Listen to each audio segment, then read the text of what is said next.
Radio, where gamers roll. www.d20radio.com.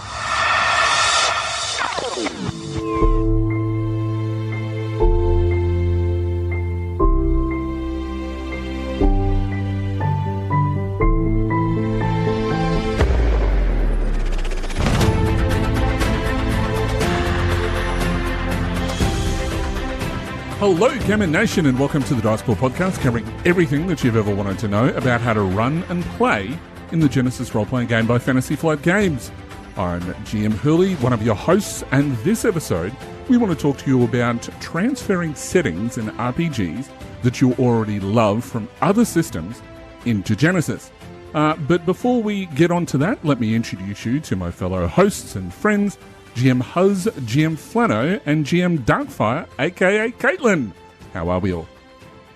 Doing well. Very, very good. Pretty good. Pretty good. Michael? Yeah, I'm doing all right. Awesome. Yeah. Very good. I was a bit worried there. Just all Like concerned. a bit of a roll call. It's going my turn. I don't want to interrupt. And but not only have we got my three fine friends here, tonight we've got a special guest. So, for the first time coming on to the Dice Pool Podcast, let's give a warm welcome to Eric Strimple of the absolutely amazingly time-sinking, for me anyway, Eberron Renewed Podcast. Welcome, Eric. Hello. How you going? How are you all doing? Awesome. I'm well. I'm exhausted, but I'm good. I'm super happy to be on the show. Very good. Now, of course, because this is not a visual podcast, you can't actually see what just happened. But as soon as I mentioned Eric from Eberron, I'm not quite sure what Caitlin is laughing at, but anyway, that's all good. But Ethan just ran across from the behind Martin as soon as I mentioned Eric from the Eberron Renewed podcast, because he's a big fan. So there you go. So hello, Ethan. Oh, very good. All right, so what's, as we do every episode, what's everybody been up to gaming-wise? Michael? What have I been up to? Honestly, not a whole lot. I know I say that. It feels like I'm saying that more and more often every episode, but no, not a whole lot. Time's been pretty limited of late due to various things. I've been playing a little bit of Star Wars Legion. In fact, I painted about 1,000 points worth in 2 weeks. Good Lord. Which is pretty good. That's a good effort. So I played a quick game of that the other day. I ran an intro game for a friend who's collected it, painted it, but not actually played. Right. But he's now hooked, so which is good. RPG wise, we played in Martin's Terranoth game last night. Yep, that was a lot of fun. My character changed into her when I like to call it Wendigo. I was calling it all that last night, but into a Wendigo form. She has a shape-shifting talent. And basically how I described that was the Wendigo basically erupts from her flesh and her skin falls to the floor. Sort of like how a snake sheds its skin. And the Wendigo does only more visceral. More visceral, of course, because it's me. And the rules for shape-shifting are interesting because they don't actually say you lose control, but I play it that because it is a very powerful talent, especially for a tier 1. Very freaking powerful. It is. The amount of damage you dealt with your antlers. Yeah, especially a spellcaster, because I just blast up my spells and then reset my strain going into shapeshifting form. Yeah. But you can't maintain anything after that. Correct, but it's still pretty good because you get 2 goes at it essentially. So you can spellcast, then fight. But anyway, I went into the Wendigo form. I'm saying Wendigo again. I know. Did you steal any babies, I guess? Well, that was the joke last night. But my character beforehand had always carried around this skull, which was her magical implement, which is an orb, I believe. Yeah. That's how we've started. I dressed it up as a skull. Right. And she always talked to the skull, and the skull always talked to the party. And when she transformed into this creature, the skull dropped to the ground, where she obviously left her skin. The creature did its thing, and once the creature lost its form, and for her to go back to a normal form, the creature melts down to this like black Icarus goo, and a skull falls from the goo and lands on the ground. And the Icar then runs across to the skull she was carrying and reforms her around that skull. Then she walks over and picks up the other skull that was her skull. Right. So she's always using her own skull as her she has magical 2 skulls. Oh. I can't help but have the vision of the remember that movie, the where she has the skull and the bowling ball. Yeah. Mystery Yes. Men. Yeah. Yes. But instead, that skull is her own skull because she circulates between them when she changes form. Yeah. So she goes and picks up her last skull that was just her own, and carries it around as a. Hey, as a storyteller, I'm eager to find out where this second skull is going. I don't know. It's a journey we'll go on together. Well, no one was expecting it, and it worked out quite well. So and we had an interesting scene where we did a little skill challenge to get me out of because what was that? A monster skull form. challenge? A skull challenge. Or a skull challenge. Yeah, that's suitable. Well, because basically you'd fought the big boss who they'd been trying. They didn't even know he was there when they got there, but they ended up fighting this wizard, and they'd managed to absolutely smash him, and he was on threshold when he bugged out, just as you turned into a Wendigo. Yeah. So the party had to deal with me being a crazy creature, and instead of just dragging the combat out forever, we did a skill challenge to bust out of it. It was really cool because we went around the table and sort of described how we approached that. I started off with a discipline check because that was the most fitting. Yep. Then everyone else tried to talk my character out of it, charm checks and stuff like that. Cool. To try and talk it down. There you go. It was really good. It was good fun. Very good. Martin did well running that. I was laughing that hard at some points. I was in stitches. So. Like every good game should be. It was a big combat, but there was other stuff going on as well. Yeah, it was good. Very good. Martin, what have you been up to other than Terranothing? Not too much actually. The vampire game that I normally play in, Vampire the Masquerade, got cancelled due to sickness twice in a row. Right. So it's flu season over here. It does.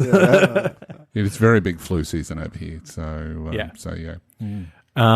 And apart from that, work. So yeah, not really much actually. Right. There you go. Caitlin, what have you been up to? So, I have been up to just a little bit of gaming since we last spoke, but it's all been around what we spoke about in the last episode with my D&D 5th edition game, where we went from level 18 characters to level 20 within a session. Wow. What? Yeah.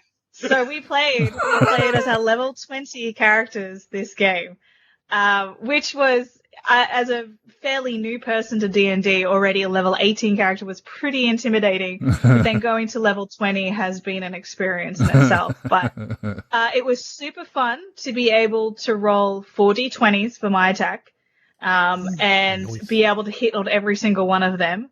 And then the amount of times, on a base level, even if I don't add any additional damage, I was dealing 68 damage per hit. And then I rolled more dice on top of that, which was pretty cool. I could roll a 2 on one of my D20s and still hit, which for me is a really significant handicap that I feel I need in most other games that I have. Just given my ability to not roll very well on a normal day. So that was pretty cool. That was a lot of fun. We are going to be looking at what it would be like to go to a 25 level character. What? Yeah, it's just pretty intense. I know that the GM that we have, he's keen to push the system as far as he can.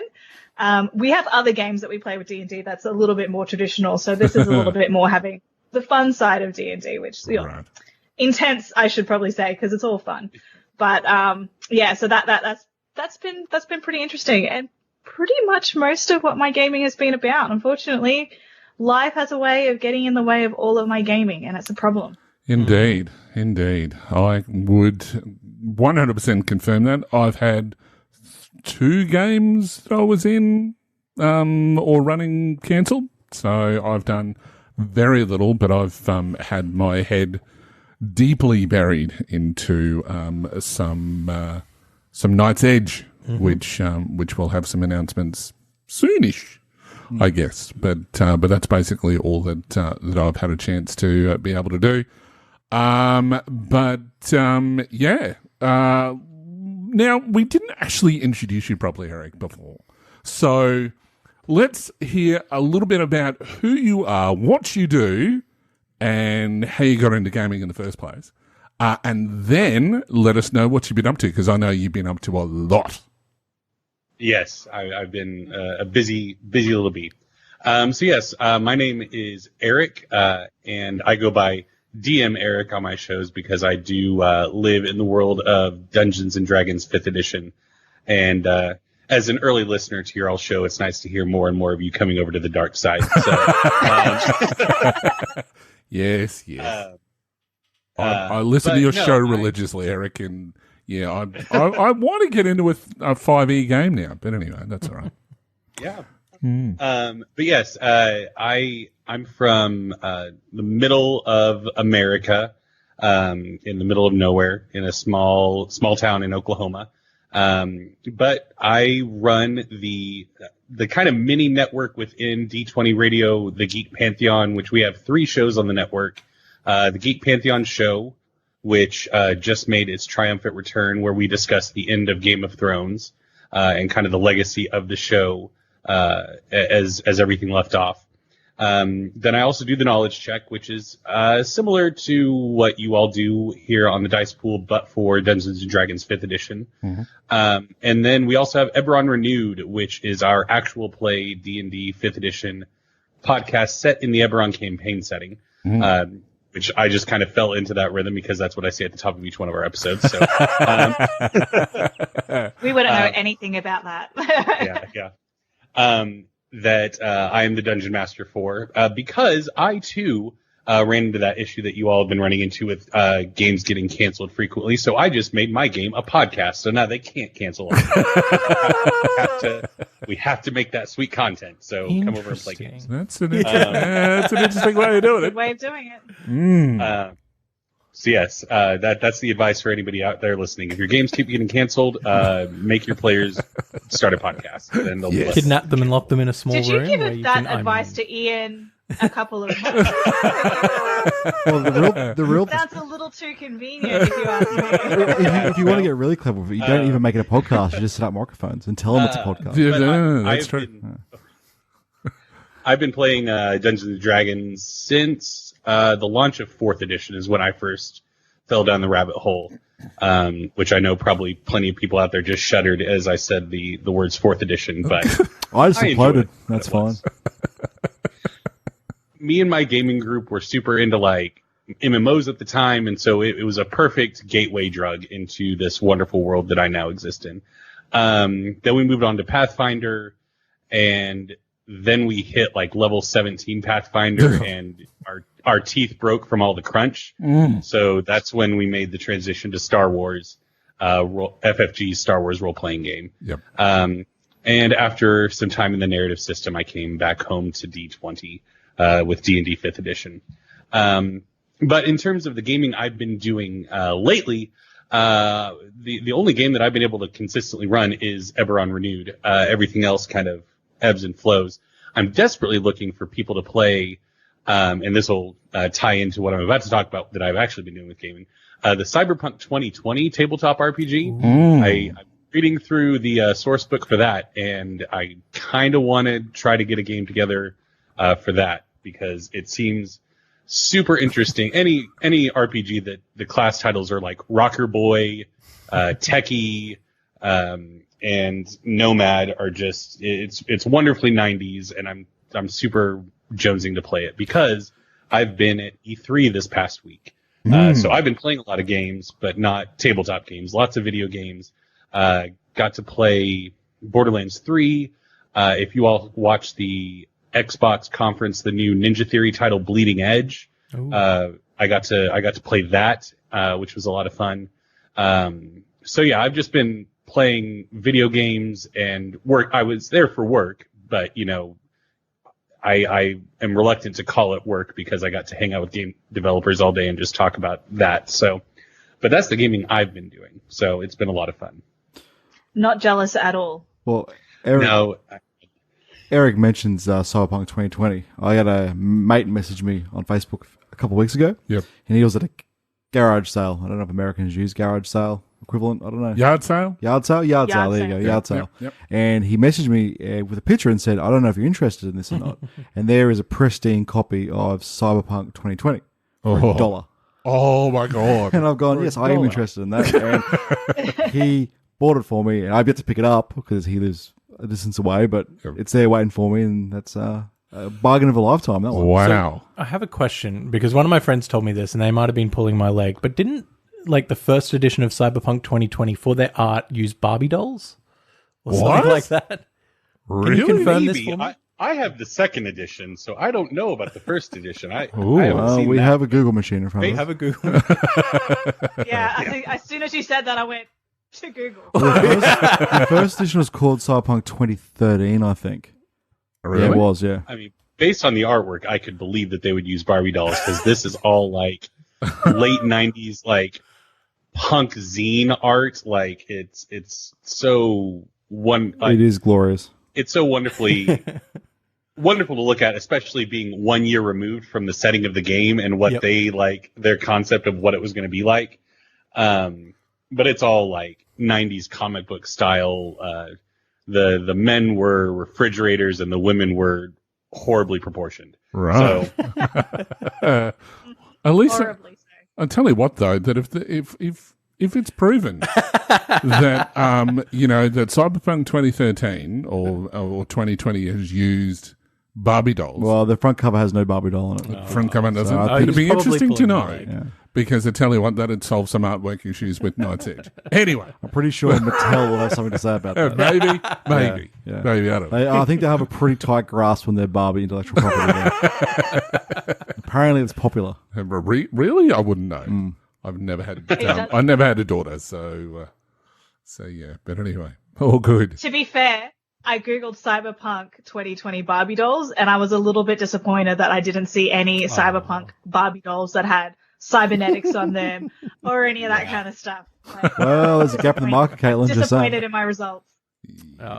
I thought it was too. I thought I was having my leg pulled, but There you go. Well, no, there was some people that said Barbie dolls aside, the artwork and layout of the book wasn't great. So there's unless probably they're- something to it. Unless There they're is? sort of But that's- referring to what Eric is saying before about the proportions that they just look all like Barbie maybe. dolls. maybe. Maybe.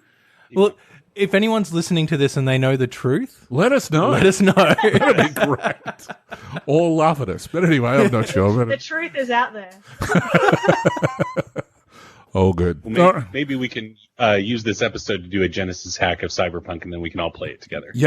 Yeah, that'd be Well, cool. look, isn't there already Android setting? Anyway, moving along. All good. All right. So before we go any further, I want to know, did you meet Keanu? I was in the same room as Keanu, but he was gone by the time we had the ability to get up and walk around. So Right. tragically, he did point in my general direction and say, "You're breathtaking," but it was not directed at me. Well, the thing about Keanu is, even if he's not in the room, his presence is still in the room. That is true. He is with us did Breathe always. the Asking same his air. That is valid. Like watching it like on TV or online doesn't do it justice how loud that room got once everybody realized that Keanu Reeves was about to walk out on that stage. Really? Like it was like a rock concert. Like everybody jumped out of their seats and just started screaming, like Beatlemania in 2019. Wow. So I felt the same way when I was in the Star Wars one when they did the trailer for the new film. Yeah. And then Palps comes out and it's like, roll it again. And I remember getting goosebumps at just like the huge uproar of the crowd. And I went, it doesn't have the same feel. Like when you see it, like you get excited when you see it on the internet, but that would have been amazing to be in that room with Keanu. I'm so jealous. Now, I'm just going to show my age a little bit. I remember back in the day when Keanu was just a nobody actor that everybody always used to say horrible things about his acting. Come and on. now he's just a god. Well, Bill and Well, Ted's Excellent okay, so- Adventures. Oh, look, I know. I was there. I saw it at the cinemas. I'm old. I keep telling you that. for every Bill and Ted's, though, there was a Bram Stoker's Dracula, which I don't know if you ever saw him in that. Yes. We don't His talk- British accent was wonderful. We don't talk about these parts. No, I think it's just thanks to the glories of the internet and social media, people have started realizing like what a genuinely good human being he is, Yeah. and so he's kind of transcended his acting. Because I remember people as late as The Matrix making fun of his like I know kung fu delivery. Yeah. But he's a good person, and being in his presence like warms the soul like chicken soup on a sick day. So could you imagine being his PR manager? You wouldn't have to do anything. Like, all right, I'm taking a check home, and that's Keanu, just go on stage and repeat whatever someone yells out at you. That's what you're gonna do. Next thing you know, internet god and meme. Job done. Very good. Speaking about godly, before we go any further, I don't know how that connects, but anyway, that's all right. That was a horrible segue. It was a horrible segue. So GM That was Flano. god awful, you could say. Oh, stop. That was a real sin, dude. Welcome to our puns. World of puns. Well, thank heavens this is wrapping up. sorry, everybody, I have to go now. I feel like I'm in hell. Oh, man. Dear. Eric, I now know how you feel with Jeff. That's all I'm saying. Seriously, guys, it's time we transcend from this conversation. Oh, look, let's move on, shall we? GM Flano, would you like to tell us what our podcast of the week is? Well, this week's podcast is D20 Radio's Powered by Fate podcast. If you have played or are playing or want to play the Fate role-playing game, then this show is for you. Join JT, Ben, and Rob as they discuss some fantastic topics on the show covering all of your Fate needs. In fact, the next episode, which will be launching soon, will be all about aspects. You can listen to this podcast and many more by visiting d20radio.com. Indeed. And Eric, while you're here, is there an upcoming episode that you'd like to really promote for Eberron Renewed? I'll have to take my headphones off because there may be spoilers. I'm up to I'll episode 76 now, and because I took a leaf out of Jeff's book. Mm-hmm. Jeff's one of Eric's players who listens to the episodes before they do their live play at 1.5 times speed. Yep. And I tell you what, I've been powering through at a 1.5 times speed. Yep. So you've been going 1.5 times faster. Yeah, I'll tell you what, it The makes math you feel kicks out. jittery after you've listened to it in the car on the way home or on the way to work. You and it's just like got you feel to pump those numbers up. It's all about 2 times speed.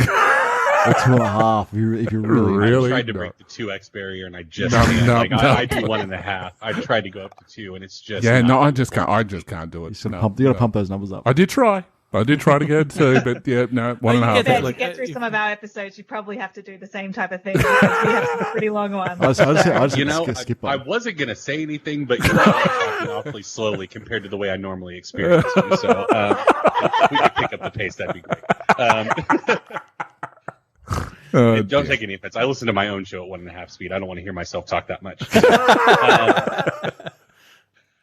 No, we just released episode 115, which is the beginning of our latest arc, Tales of the Ancients, which we are actually finishing up recording that in 2 days on a Wednesday because all of my players are school teachers, so they can record whenever during these 3 months. But no, it's without getting into spoiler territory for those of you working your way through the show. We have returned to the continent of Xen'Drik, but the stakes are a bit higher. The agency and the pace is a bit more frantic, and it's really exciting stuff. I'm super excited because we're starting to. I don't want to say wrapping up the campaign, but we're definitely the path has narrowed. The focus has narrowed. We're out of like the Act 2, go do all your fun stuff as a D&D campaign, all the side quests, and the focus is starting to narrow on the main story. So it's an exciting time for any campaign, and also terrifying from any storytelling standpoint, because I don't know if you all have realized this, but when like big epic stories come to an end, sometimes people have opinions about the way that thing ends, and I'm not looking forward to trying to attempt that feat. So, hopefully I'll be. I won't suffer the same fate as another much more popular series than my dinky little show, but still a little nervous.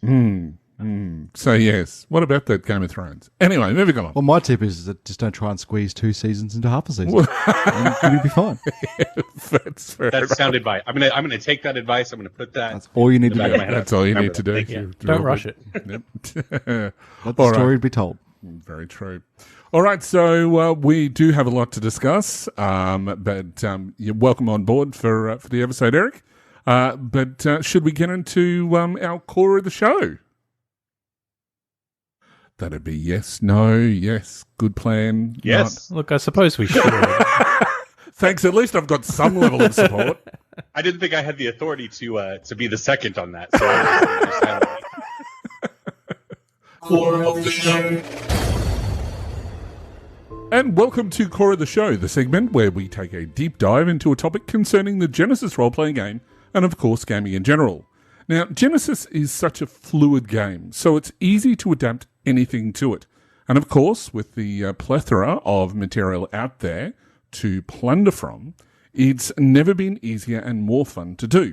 Now, if anyone has been keeping up with our community page, fan of the show, Theo Fattel, has also been hard at work converting classic D&D creatures into Genesys, and has been getting massive amounts of feedback, which is fantastic.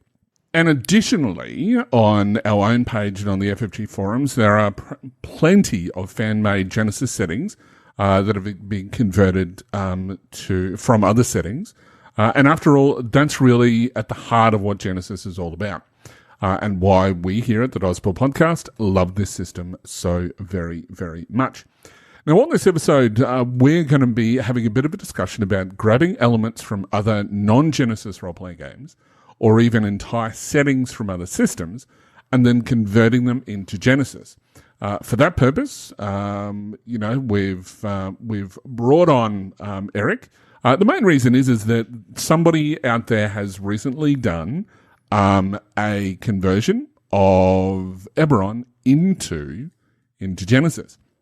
So hopefully you can sort of, I know that I've pointed Eric to that in the past, and I'm sure that he'd found that by himself, that we can talk about how you would go about converting a system from somewhere else into Genesys. Sound good?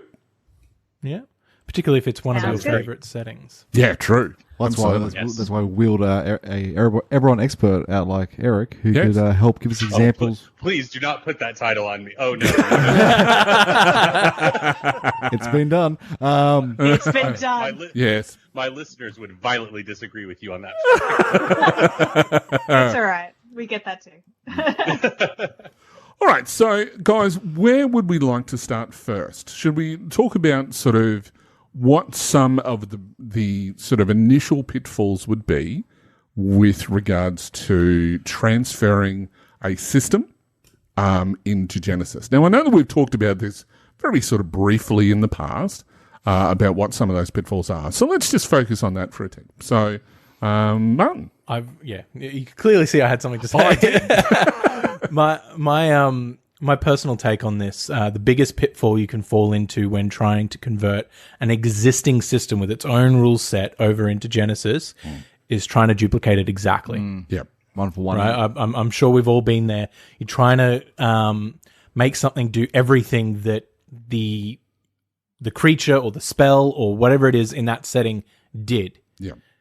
And when you do that, you're creating so much work for yourself, and it's never going to be right.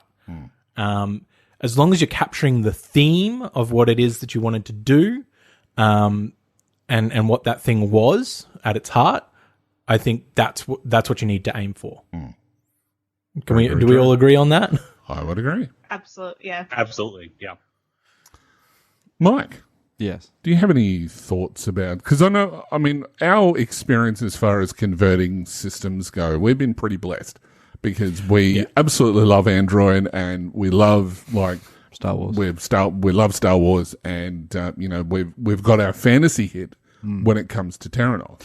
Well, it's not also a matter of just converting things across from other RPGs. It's also other games in general. Like me and Martin have dabbled around on and off with BattleTech into Genesys, and we've talked about it on the show before. But it comes down to a case of Martin was just saying we're trying to adapt BattleTech into Genesys, and usually you can be fairly loosey goosey and get that feel. Yeah.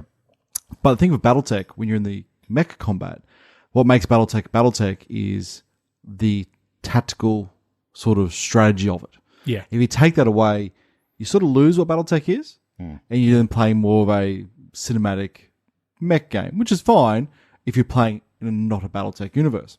Now, in saying that, you can still absolutely play BattleTech in Genesis if you were not so worried about the mech combat, but more focused on the inner workings of, the houses and that sort of Games of Thrones-esque, subterfuge and etc. Which would lend itself quite well, actually. Absolutely. And another thing BattleTech has literally billions of pieces of equipment and tech. And depending on which era you place it in. Yeah, exactly. There's era 2 you got to worry about. So you range from like a year 3025 all the way up to 3125. So 100 years worth of tech to play with. But again, to get that into BattleTech, into Genesis, that's a lot of work. And probably more than what Genesis has been designed for. Yeah. So you have to also weigh up if your setting you're trying to convert into will actually even work in Genesis. Because most things do. There can be pitfalls about Genesis where a setting won't be portrayed like it should be in Genesis. That's from my own personal experience, because we get to make it work. It's hard. Now, before we go any further, I just want to point out that just a bit of a quick disclaimer. With this topic, there are no real hard and fast rules. So no doubt there's going to be plenty of wild tangents ahead of us as we go through. So just consider yourself warned, listeners. Because we are going to go a little bit all over the place. One of the things that, and this has got less to do probably with the settings, converting settings, and more to do with just sort of the general attitude of some people when it comes to converting settings. I'll use Eberron as an example. Eric, you're an expert here, so a professional, an expert, self-proclaimed Eric with a C. Of the Eberron Renewed podcast. Great for me. Come tomorrow. So, Eric, how many books would there be for Eberron that have ever come out? I mean, I have them all on my hard drive if you want me to do a count, but dozens. Dozens. If you include all the adventures that have supplemental material in them, like monsters and prestige classes for 3.5. Yeah, it's dozens of books, dozens of materials to pull from. Absolutely. So when people design settings, or a setting book comes out for Android or for Terranoth, one of the biggest things that comes about is that the community says, "Oh, it hasn't got this, and it hasn't got that, and it hasn't got something else," which they feel would be of great importance. The thing is that it is literally impossible to release everything, to cover everything using a setting if you're going to convert it. My rule of thumb when it comes to setting conversions is only convert what you need to. Yeah. And if things happen that isn't covered by your setting conversion during game, mark that down, make a ruling then and there, and it's something that you can build on later on down the track.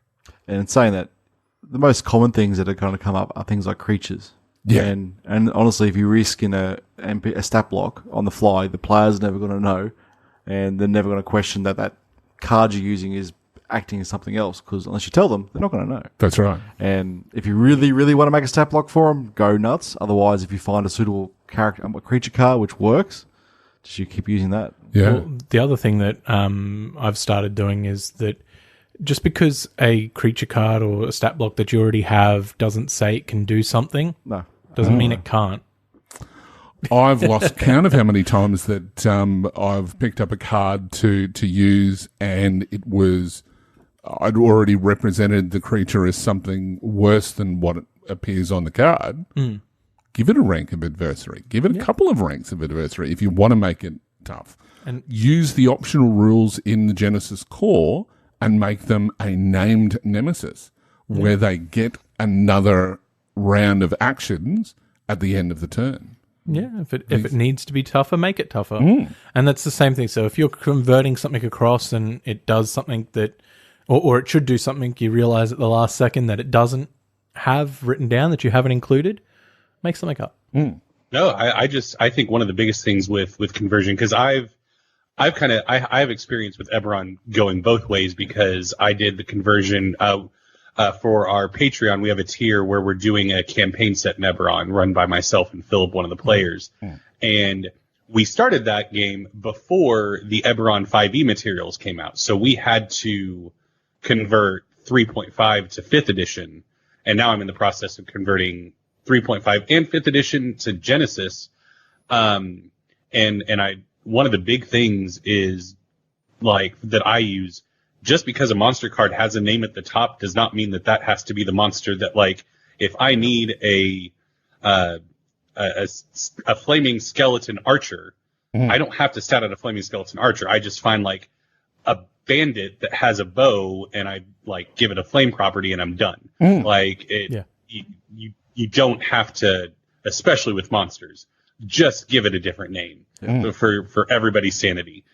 Just give it a different name. And that's what's carried me through, because doing Eberron Renewed before there was 5th edition Eberron material, having to figure out changelings and tieflings and well, tieflings are 5e, but like Delkier and Dragon Marks and all that stuff before that material was there. And I knew I just threw out a bunch of words that people not familiar with Eberron are probably going, what? But they're races. Yeah. But I was just reskinning things, and I was just saying, okay, this does this thing. And fortunately, none of my players use Dragon Marks, because that would have been the biggest headache. So, you know, just if they were fighting somebody with the Dragon Mark, they just had this spell that they could cast all the time. Like, and that was all that was required. So just adding those things, like you were saying, can be a real lifesaver, because like you were saying, Ian, trying to convert everything is just unnecessary unless you're going to be doing a source book. Yeah. In which case, then you probably should.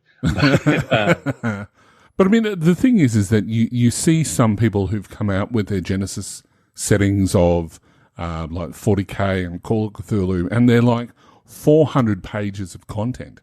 And I'm just wondering, I mean, that's great, but do you actually need all of that? I mean, there is a reason why that FFG don't do like, you know, 1,000-word books, because obviously there is an opportunity there, depending on how sales go and whatever else, to add on materials, to expand on the setting that you've already created, or that you've already converted. You don't have to go to the extent of doing it. Again, those projects are a passion project. And oh, look, I'm certainly not telling people don't because I'll calm down, because I'll take it. If you have the inclination and drive, and most importantly, spare time to do something like that, go crazy, because that's the community will lap it up, and that's the difference. What Eric was just saying. If you're doing it at home and you're never going to release it, you can do it as this patchwork, ongoing thing that you slowly develop over time. Yeah. Keep notepad of what you do and stuff like that. And then, but if you want to produce it, then you probably have to be more definite in what you publish, I suppose. That's the big difference. Yeah. But that's it. Don't ever look at what other people are doing. This is my big tip for converting. Don't look at what other people have done and say, I can't do that, so I'm never going to do it. I'm not even going to try. Yep. Well, how about do what you can do? How about you, Caitlin? What's your advice on this? So one of the things that when you look at the Genesis core rulebook, it doesn't have a huge extensive rule by rule guide on how to create a setting, right? It talks about some of the basics.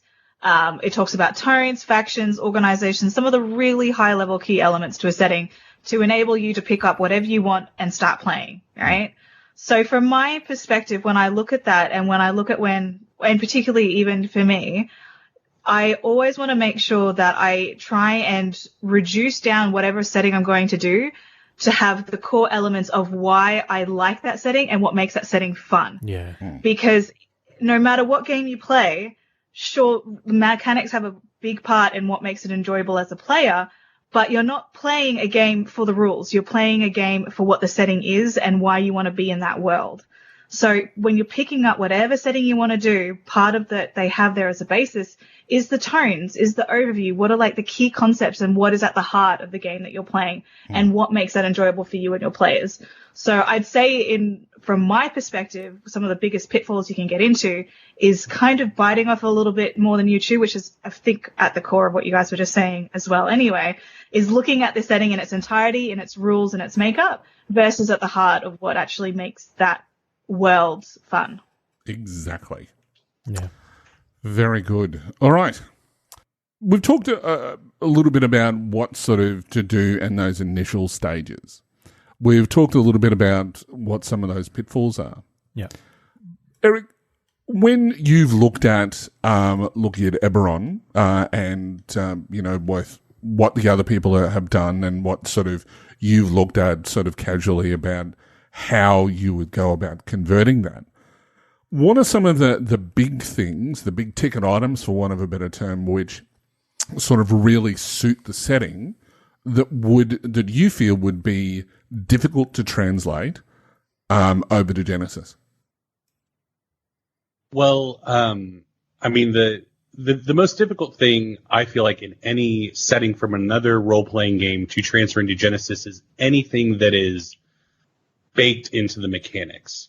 Like Huzz was talking about with battle tech. Is that what the mech? Yep. Like there's so much of that setting is baked into the mechanics that it makes it difficult to extract those elements from the system it was built for without losing what it is. Yeah. And so with Eberron, the reason I wanted to do the Genesys transfer was because it's such a cinematic setting. Mm-hmm. It's designed to be like flashy, over the top, swashbuckling. I feel like a heavy focus on narrative would work really well. Mm. Now, something like Dragon Marks, which is all predicated around the ideas of leveling and getting more powerful and being like baked into the spell book of D&D, like the abilities are pulled from spells. That makes that element tricky. Like, how do you do something that grows in power over time that people could start with at the beginning of the game, but also gain later on down the line? There's a lot of mechanical ticks to it that just, like, the easy thing to say is make it talents, but then there's more, there's a lot of prerequisites, and if you do this, then it excludes that kind of stuff that you start getting in the weeds a bit when you're trying to convert it properly with inverted commas around it, obviously, because there's no proper way to do any of this. It's all it's all by feel. It's all by feel. Yeah. How does it feel around the table? Well, and one of my favorite elements of both 3.5 and Pathfinder that is heavily baked into Eberron is the idea of prestige classes. Like, you do some things, you gain X number of levels and X number of ranks and skills, and you take this feat and stuff, and you unlock a new class. Like, that's a cool concept. It's half the reason that I convinced my 4E group to switch to Pathfinder halfway through our campaign, which was just a blast. Okay, here's how you don't convert, by the way. Just a quick side story. So, yeah, D&D 4th edition is a very high power system. Like, everybody's powerful. So I had a player playing a Devo wizard, so an angelic wizard, basically, in Dungeons and Dragons 4th edition. So we tell everybody, okay, we're making the switch to Pathfinder. So look at your character sheets. You're this level, so you're going to be this level in Pathfinder. So take the same class and race and just level up and replicate as close as you can. And everybody took that to mean replicate as close as I can within the character creation rules and leveling rules of Pathfinder. Except for my Devo wizard, who heard that and meant, I need to go through the Pathfinder core rulebook and just pick everything I was able to do in 4th edition and put that on my character sheet. and he had even marked, like, okay, so this spell I can do at will. So he wasn't paying attention to, like, the X number of leveled spells and stuff. And so finally it was halfway through, like, our 4th session when Philip and I were co-DMing. I was playing, and Philip finally stopped and said, "Can I see your character sheet real quick?" And looked at it, and his jaw just dropped. He's like, "What did you do?" And then he explained, he told me to remake my character in Pathfinder, so I remade my 4th edition character in Pathfinder. So that's how you don't do that. It's just throwing everything. But yeah, like I said, those things that are baked into the mechanics prove to be the most difficult. And the two that I would say for Eberron specifically are Dragon Marks and prestige classes. But with any D&D setting, character, races, species, whatever term you want to use, they have a lot baked into them. Yeah. Like half of them have dark vision, another half of them have like spells that they can cast just innately. And so kind of like what Caitlin was saying earlier, when you're going from the high level stuff even down to the specific races, you have to get the essence.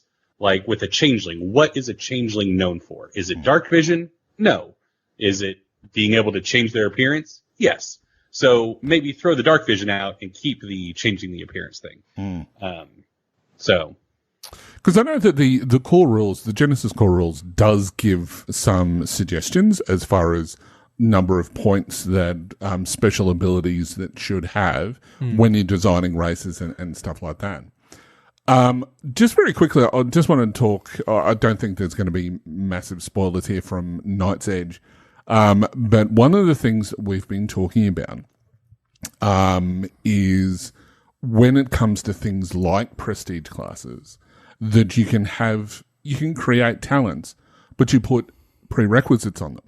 So effectively, you could have an entire tree of 10 or so talents that link into a specific mindset, but it may be that you have to be a certain race. It may be that you have to have achieved certain things, which sort of goes along the lines of some of the talents that you see, some of the feats that you see in Pathfinder, where only certain feats are available if you've done this. Yeah. So by having those sort of prerequisites, because we already see prerequisites when it comes to that, you must have this talent before you can get the improved version.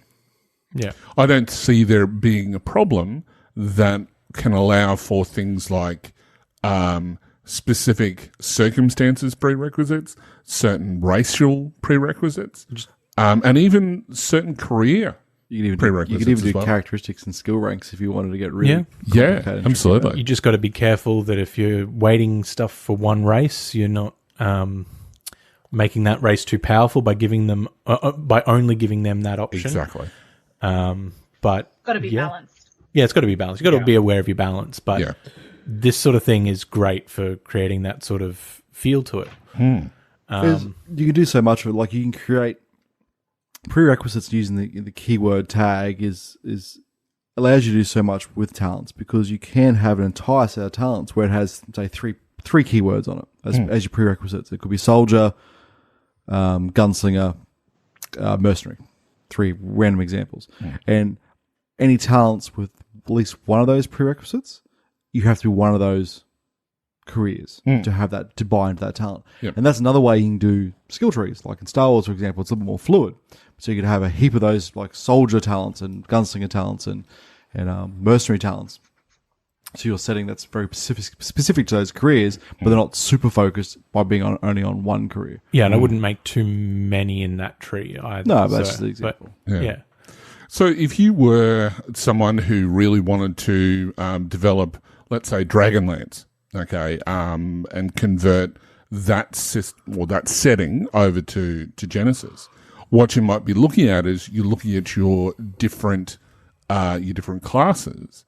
And then you might be picking out all of the special abilities from those classes, and then maybe look at creating them as talents, but they are very, very specific to that particular race or that particular career. As long as you hit the highlights. As long as you hit the highlights, yeah, absolutely. So if you were designing that setting and it came out, and then all of a sudden you've gone, right, well, I want to create the elf book. I don't know. But if you were to basically go, I'm going to do a source book on elves and sort of build on from that, you might then create those additional talents to fit those racial types as part of your expansion to give them a little bit more flavour. As an example, if you're looking classic D&D, there's the Drow. Yes. Right? The Drow are very powerful by themselves. They have... just in their natural inbuilt abilities, there's so many and so much that they can do that when you try to make an archetype that matches others, or as they have done in previous editions of D&D, to put them on the same level, they have to sort of like give them additional class levels. The way I would do that in this system is with this. So you would make a basic archetype, which is basically just an elf. Yep. They don't have access to all of those special powers that are on the list, but you can pick up talents that are drow only that give you all of those things. And they're sort of like a paragon, you know. Yeah. They've taken all of that specialness of the drow. And a lot of those Absolutely. could be tier 1s as well. Like Exactly. like night vision and stuff like that. They could be tier 1, so you can get them pretty well straight away if you want to make that character with that stuff initially. Yeah. Indeed. The interesting, like, as a potential player in this setting, the biggest, I guess, potential problem I would see with that is, like, in order to get those basic things for the character that I want to make, like those basic racial things, I'm having to spend quite a bit of XP if I want to have the dark vision, and like, so there, that's maybe baking them into the race, but then taking the talent costs out of the starting XP, so then it's still just there, but you're not having to spend anything to get it. You're getting it, but you have less to spend.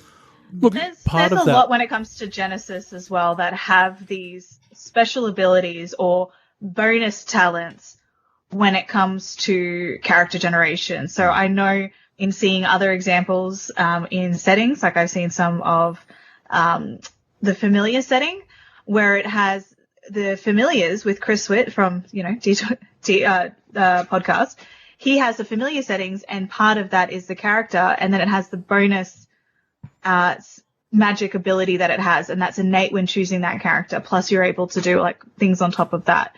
So you are able to have the flavor of what makes that character unique and what makes that character what it is, while still having some of the general juicy ones that if someone else kind of wants to buy into it as a general talent elsewhere, while allowing that to have that at free cost. Because even Star Wars does that. Like if you're going to have a special race, part of their bonus of choosing that race is you get an automatic rank in that skill at no cost. You just can't go over a certain amount during character generation. Like there's lots of those ones, and the beauty of Genesis is, as we mentioned before, there's no hard and fast rules.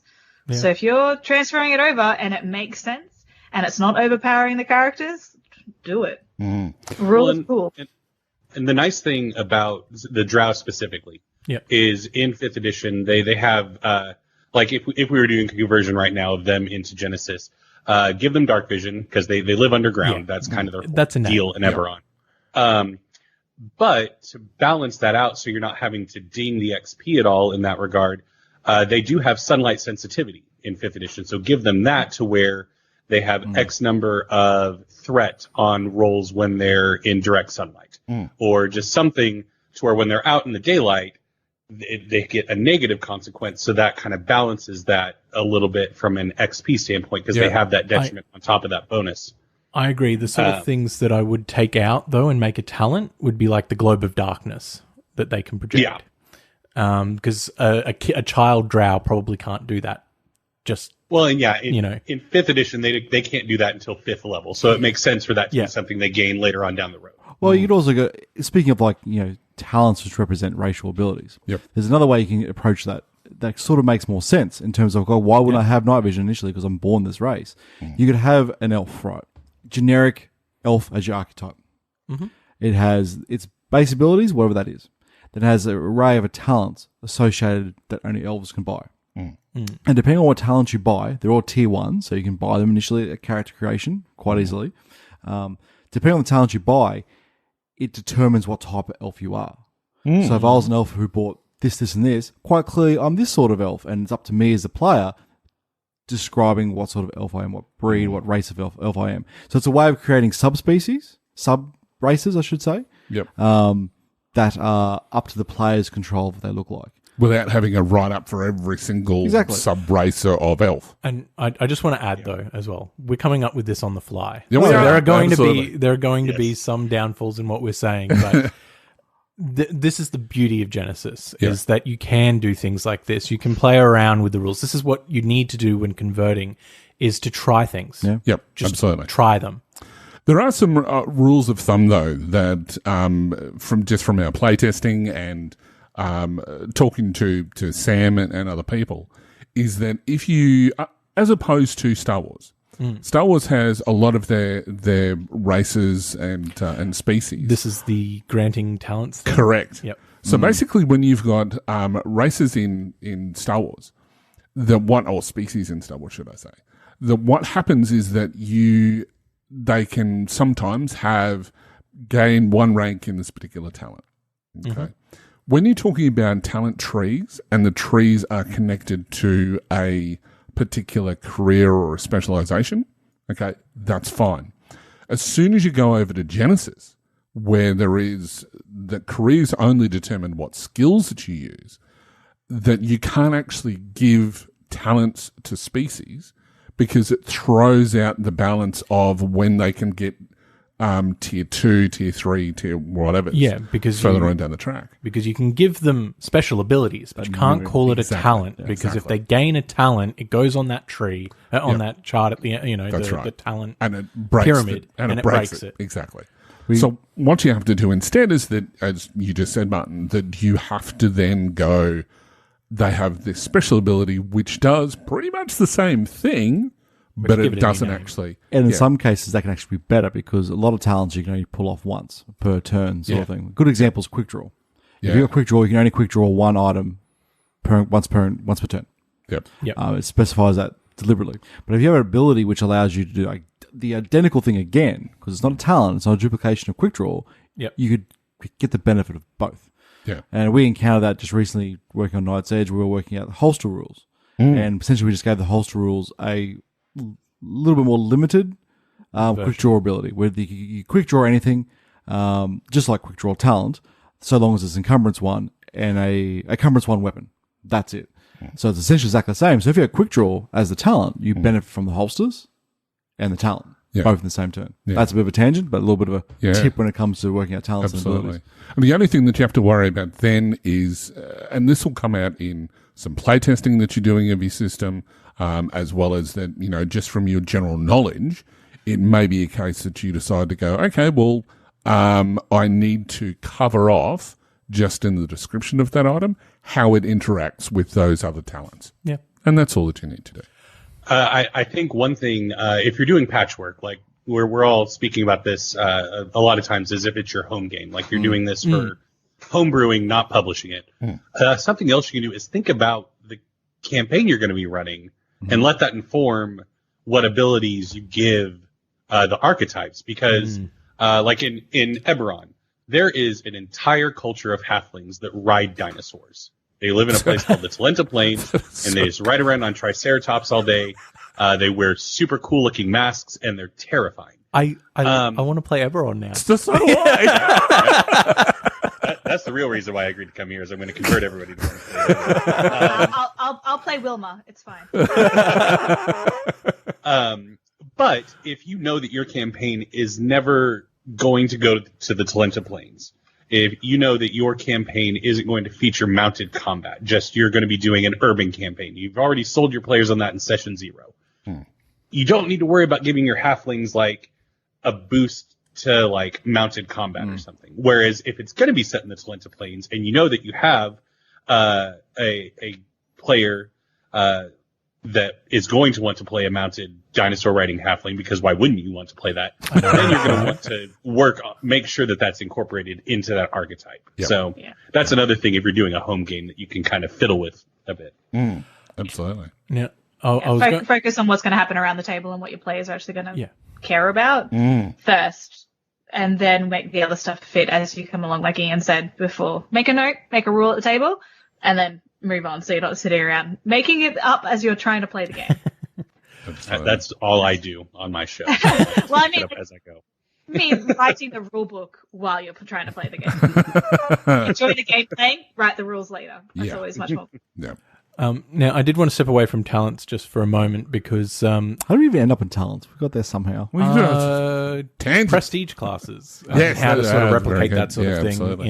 in a game. Now, you mentioned dragon marks and how you might port something like Yes. that over. Now, I know you've Right. probably had Is that Mark with a C or a K? Oh, no.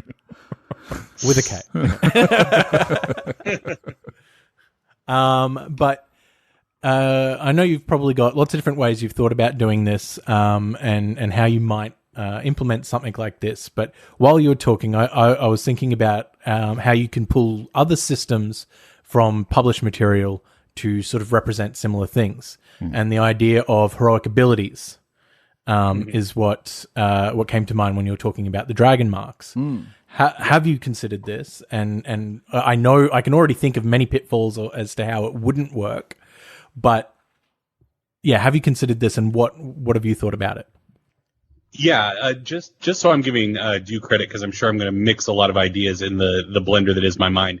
I've had a lot of conversations about this conversion with my player Philip, Ian, and GM Chris from Order 66. So if I all of the ideas I'm about to express is one of the 4 of ours, so I'm just not stealing anybody's idea, passing it off as my own. But no, we've talked about heroic abilities. I was actually the one that kind of poo-pooed that idea because we would have to come up with a more significant way of scaling, I feel like, because the dragon marks do have more of a... I view heroic abilities as a ramp, like a linear progression, whereas dragon marks are like a staircase, like they jump up and level off and jump up and level off. So we have looked and discussed heroic abilities. We've also looked at talents. But the biggest issue with dragon marks, for those of you that don't know, so there are 4 different levels of a dragon. So you have to be a member of a dragon marked house. You don't have a dragon mark, you're just a member of the house. Then, if you're a part of the appropriate bloodline, there are 4 levels of dragon mark: least, lesser, greater, and Sybaris. And there are 12 different dragon marks that can all have one of those levels. And all of them are wildly different, like schools of magic tied to them. And then there's the Sybaris level, which you can only get if you haven't taken any of the previous levels. So now you can understand why I get in the weeds of it when I start talking about that. Because and it's just going back to what Caitlin said of you have to break down and throw the mechanics away and just try to figure out what's going to capture the essence of this. Because the idea of it being, like I said before, Eberron is an incredibly cinematic, fun, over-the-top setting. Not Hufflings crazy with like dinosaurs. superpowers. Yeah, exactly. But what the dragon marks provide is like Eberron is a wide low-level setting. So like 3rd level magic and lower is pretty common for everybody. Like create water is something that most farmers have a way of doing, just because it makes sense. Like industry is powered by magic, but not in like a magic punk kind of way. Just in a like everybody has means of casting spells. And dragon marks kind of show that innate, like, everybody has the ability to cast, well, not everybody. More people have the ability to cast spells than your average fantasy setting because of their bloodline, because they have this birthmark on them that allows them to channel magic. And so how do you replicate the essence of that in the Genesis setting, as opposed to trying to get into the minutia of, 12 times 4, so 48 different talents. For all of this, plus the 12 for the baseline. So 60. You would need 60 different talents if you were just going to try to granularly replicate every level of every dragon mark. And no thank you for me. If one of you wants to do that and just send me the PDF later, go for it. But I'm not going to. And going back to the talk of prestige classes, the Sybaris mark technically isn't even a feat in 3.5. It's a prestige class, so it's a whole other thing. Wow. This is the problem when you're dealing with 3.5. But based on that alone, though, is it not what we've kind of said before about saying that, you shouldn't go and do everything? So if you've got all of the dragon marks, that means you're going to be using all of the dragon marks. But if you've got one person, or you can't belong to all of the houses, correct?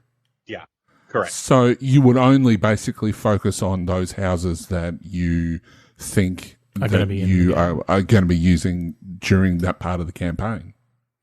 Yeah, absolutely. And like I said, I didn't have any players taking dragon marks in Eberron Renewed, right? So I didn't worry about that conversion at that time. There's kind of a tickling in the back of my head to potentially maybe just put this out there into the community as like our version of the Eberron setting in Genesis. So that's why I'm casting a bit of a wider net in terms of what I'm looking to convert. Yeah. And I think heroic abilities are a really good call out and a really good idea.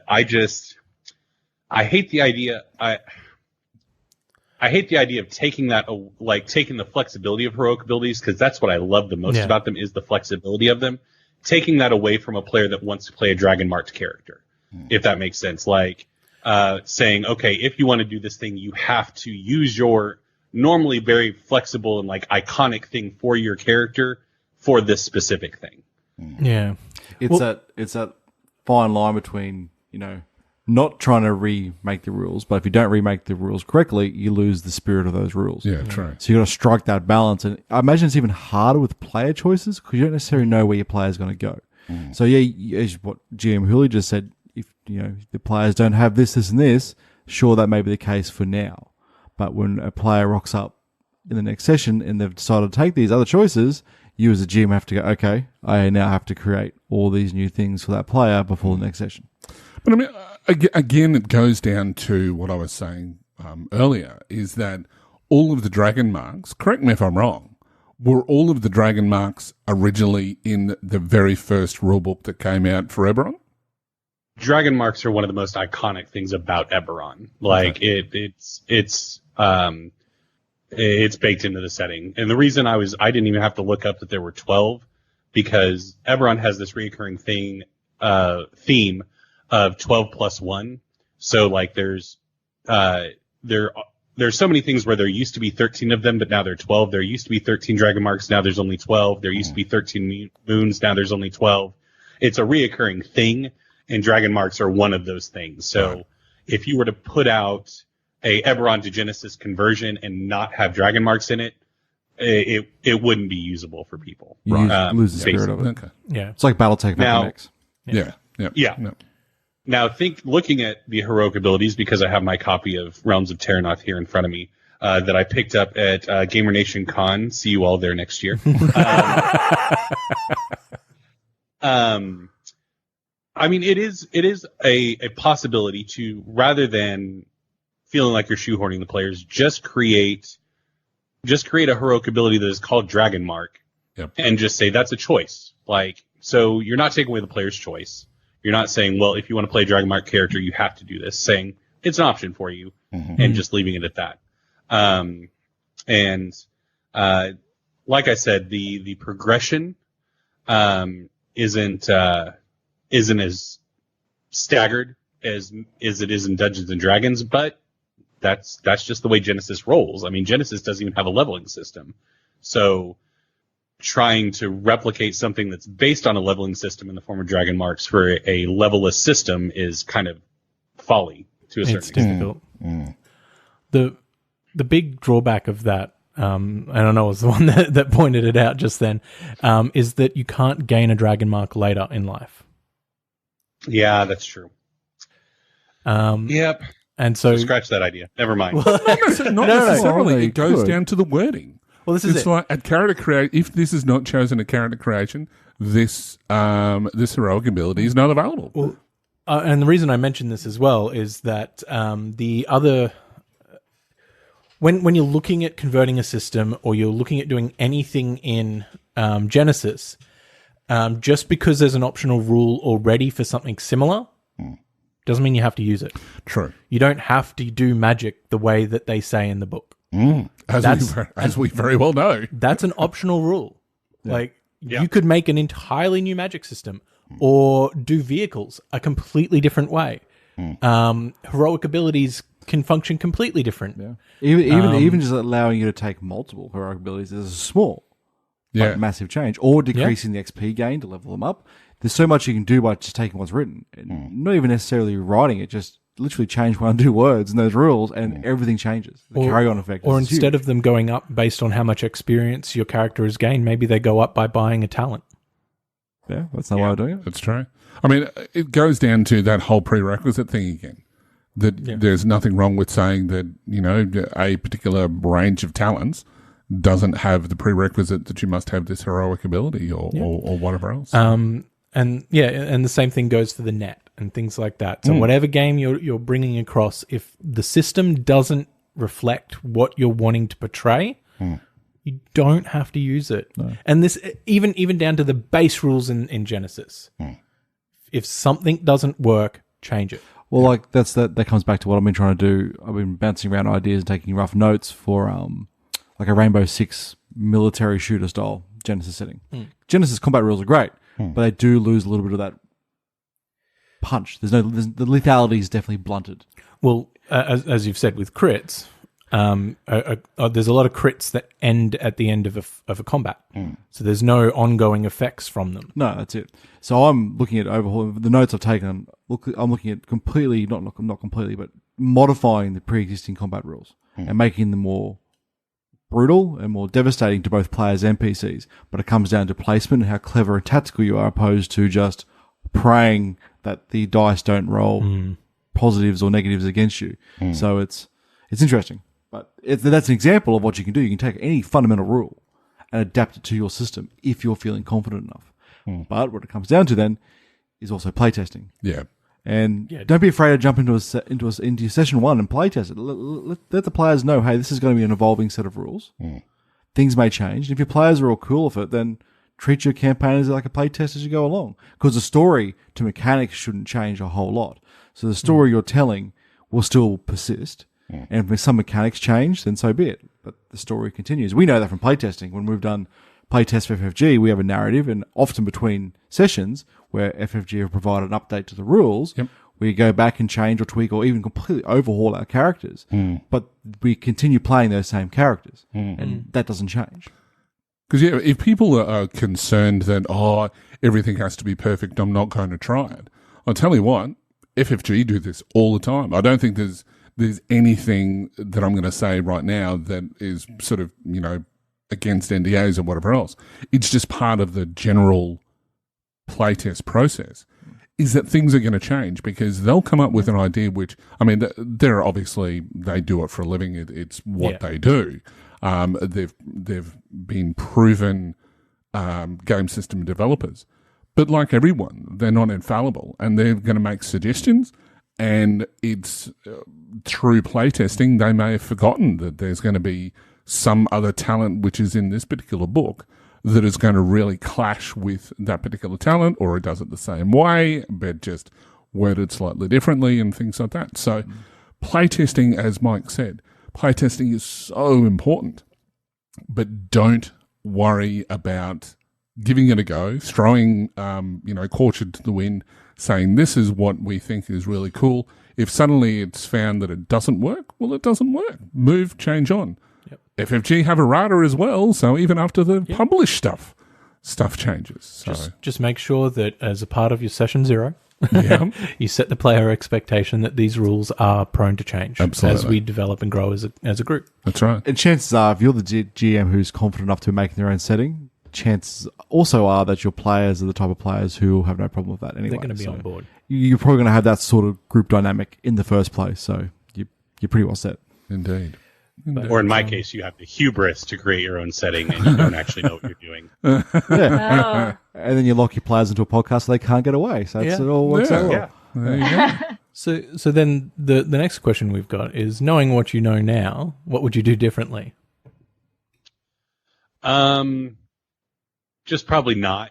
Just just not even try? Okay. Just leave it there. Just probably not.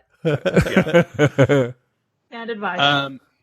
No, honestly, once I started reaching out, because I didn't have the hubris to think that I could do this all by myself, because while I love the Genesis system, I love playing the Genesis system, I've run the Genesis system, I am not the most experienced person I know in creating things for the Genesis system.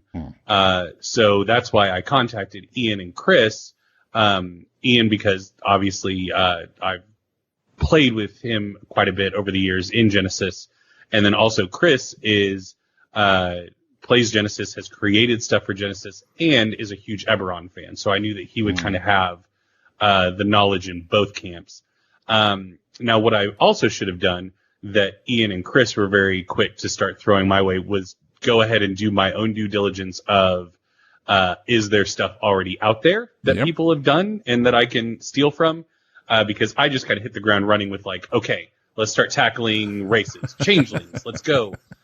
Shifters, how do those work? And then realizing that when you're collaborating with people, you have wildly different opinions about how things should work. And Chris and I went back and forth on shifters for probably about 4 days straight. Right.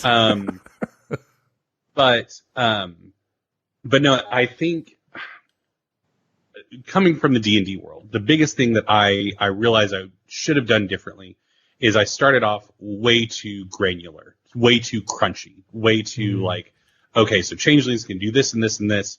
But where it really reared its ugly head was the Artificer class, who is, it's a class that's iconic to Eberron. That and Dragon Marks are like the two things that if you have to have for it to feel like Eberron. Not necessarily the halflings riding dinosaurs, I'm sorry.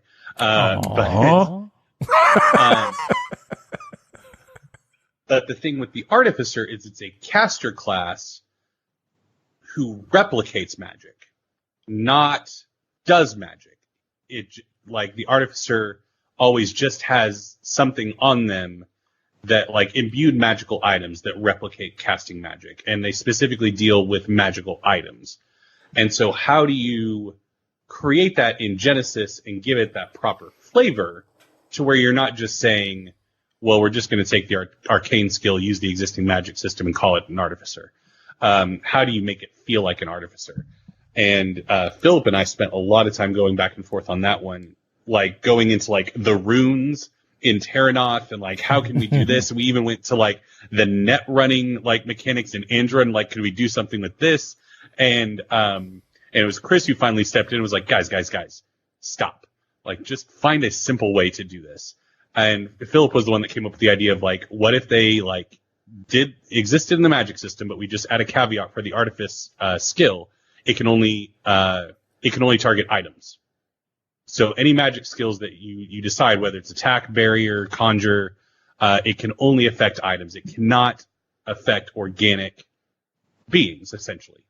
And we kind of were like, that might work. Obviously, we have to play test it to see how well that would work. But so rather than like attacking a person, you attack the sword. And so from a flavor standpoint, maybe you manipulate magic to cause the sword to rust. And so you're causing damage to it, but through magical means.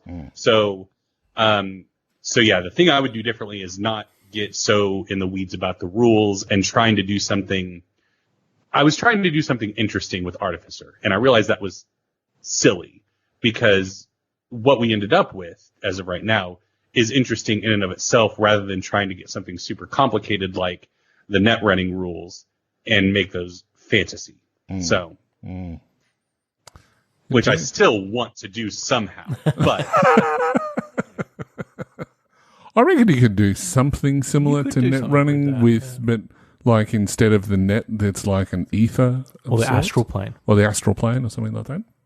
Well, one of the Dragon Marks houses deals with binding elementals, and that's how you get like the flying ships that they have in Eberron is the elementals are bound into the engine room and are forced to cause this thing to fly.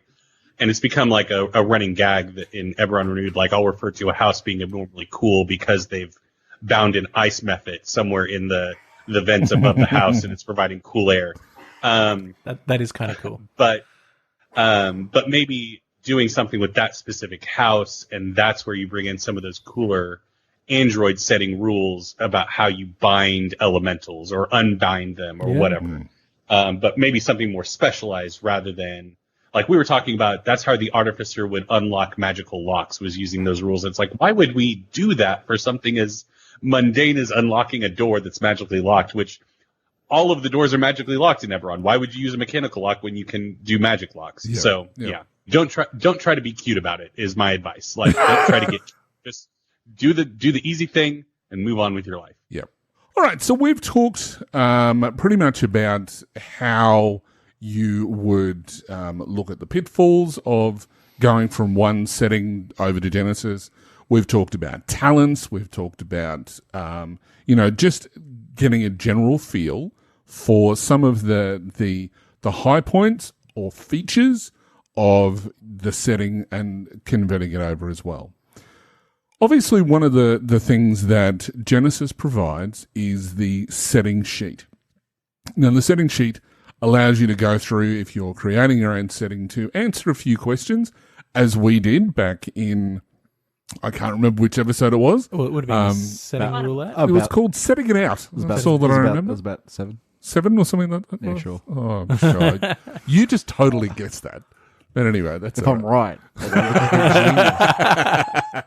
Indeed. So we talk about basically the world. Now, obviously, the world is going to be whatever setting it is, whether it be Kryn, whether it be Eberron, whether it be the Marvel Cinematic Universe, which we haven't talked about, which will, no doubt will pop 616? up. Well, 616, yes, I think that is true.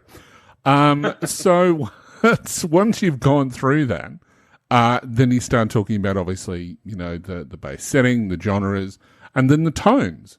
So the tones are going to be obviously an important part of what the general feel is for your episodes. And Mike's just looked up which episode it was. I was one off. Was it 8? Was it? 6. Nice. Very good. Yeah. All right. So whereabouts should we sort of start on our setting sheet when it comes to, looking at the conversions? Well, I think initially you just work your way down it from start to finish. Yep. And some of them might be fairly obvious and you won't need to answer them a whole lot. Like, obviously, world, you know what the world quite clearly is because you're going into it. Yeah. But you may want to take notes of how to adapt that world in general broad strokes to Genesis. Well, and also, I think the reason why we bring this up is because it's important to answer these questions. It may seem obvious, but putting your thoughts down on paper is going to narrow down what you think the world should be. Yeah. Because your view and what someone else's view may be different. And what you put down is going to be what you want to focus on because that's where you're going to get your fun from. Yeah. Yep. True. And kind of what I was mentioning before, the essence of what that setting is, the setting sheet itself is a one-pager. So to actually get to the essence of what you're talking about, that setting sheet is going to help you really get down to what it is that makes that setting important because you don't have a lot of space to write down every single novel and thought and mechanic that you could possibly have. Yep. It helps you guide you to what are the most important aspects to a setting. Yeah. And by going through it with your players as well, you're going to get a clear idea, talking about what we did before, about which parts, when you're designing your setting, which parts you're going to need to cover off on. And I think, same way. like I said, every setting is going to be different for every person. Yeah. And especially a setting like Eberron that is really big and like intentionally every nation on the main continent has a different genre feel. Breland and Sharn have a very like noir, pulpy, like 1930s novel feel. Whereas Onder is a much more traditional fantasy and Karnath has undead everywhere and necromancers. And so identifying what that tone is and what tropes you're going to be focusing on this setting sheet for a bigger setting like that you're converting will also inform to your players, because I'm operating in the assumption like what I'm doing, I would start your conversion probably before your game starts, at least at a high level. And so being able to inform, like, this is the type of, this is why I have converted Eberron into Genesis. This is the type of game that I'm hoping to accomplish with this system and why I felt like D&D wasn't going to accomplish it as well as Genesis. And that gets you that buy-in early on from your players of, okay, when I'm thinking about my character, I know that we are doing a pulpy, over-the-top 1930s serial style game. So probably making a paladin that is focused heavily around mounted combat is not going to be great. No. So It is true. And bringing something there from that, because as we say, this is going to help you zone in on what it is that you want to talk about. What it is you want to focus on in your game. Yeah. You'll notice that the published material by FFG at the moment for their settings that they've put out have done this. Yeah. Because Realms of Terranoth is not the world. No. It is just the one section of that world that they've chosen to focus on. That's right. The same with Shadows of the Beanstalk. It's not the only. It's just New Angeles. No. It's It's just even New Angeles. smaller than Terranoth in terms of broad, in land size. Yep. It's just one city and an extension, the moon it's attached to. And so they've focused on those elements that make that area of the setting unique. And that's what we're saying to do here with filling out this document. Focus on that. Focus the fire. So if you're starting in Stormreach, for example, hey, I know something about Eberron now. That if you start in somewhere like Stormreach, that you can basically go and say, right, I'm going to cover off everything that I possibly can that's going to cover the first 10 adventures or something like that. Or have an idea of what sort of areas they're going to be. So, yeah, totally get that. So what else on the sheet is going to be sort of the things which are going to be fairly important that are probably going to create maybe some headaches for us when looking at converting that setting? So the sections that you'd want to watch out here for that are going to be that pitfall for you are things like factions and organizations. If they're not going to come up in the game, don't worry about them. You don't need to have every mover and shaker in the world listed. Don't do every single major NPC and their stats. Yep. In actual fact, don't do major NPC stats at all, because you'll be potentially inclined to bring them in, and as has been proven time and again. If you stat it, they will kill you you. stat it, they You're will just kill saying it. that because you have to deal with Elizabeth Mills every session. No, I was actually saying that from the perspective of that you guys killed Darth Vader. But He nearly killed us. It required a starship. He did kill one of us. Exactly. Yeah, but I think the main takeaway from that is that we killed Darth Vader. yeah, that's true. Well, sure. I can't help you. It was We don't rubbish. care about the lives that were lost, apart from Darth Vader.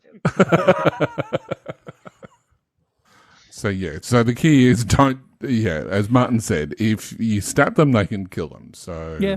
List their names and things like that if you think that they're going to be relevant, but you don't need to go to that level. No. At least not when you're setting it out from the beginning, right? Like, if that so happens that the story develops, the story's already developed. You don't need to worry about listing out where you think your players are going to go in the end anyway. No, that's right. Because they might take a different direction than what you've got written out on the piece of paper. And you might end up sticking yourself in a box.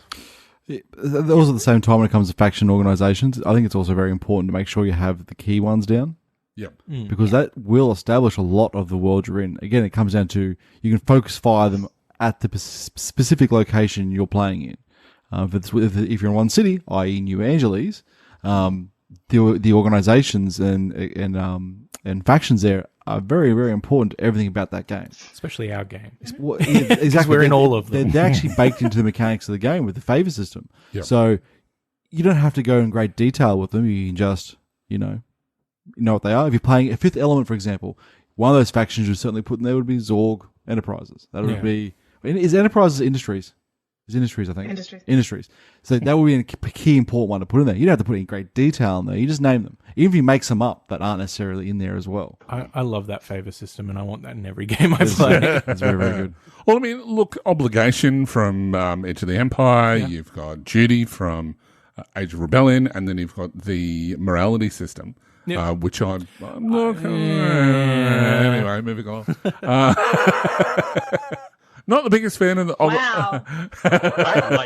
I like the morality system. Look, I just think it takes some skilled players and a skilled GM to pull it off. That is true. It has its benefits, certainly, but is true. There is some drawbacks to it that we've encountered. And that's just for our game anyway. So yeah, morality. I was just kidding. When I ran Star Wars 2, I tried to do morality and was like, I don't know what to do. But yeah.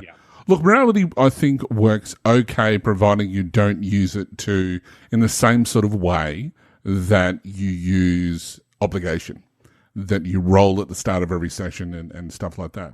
One of the reasons why I'm going to agree with Martin is that the favor system doesn't have that whole, you have to now roll on a table that you've generated to work out, who the person who loses strain this week.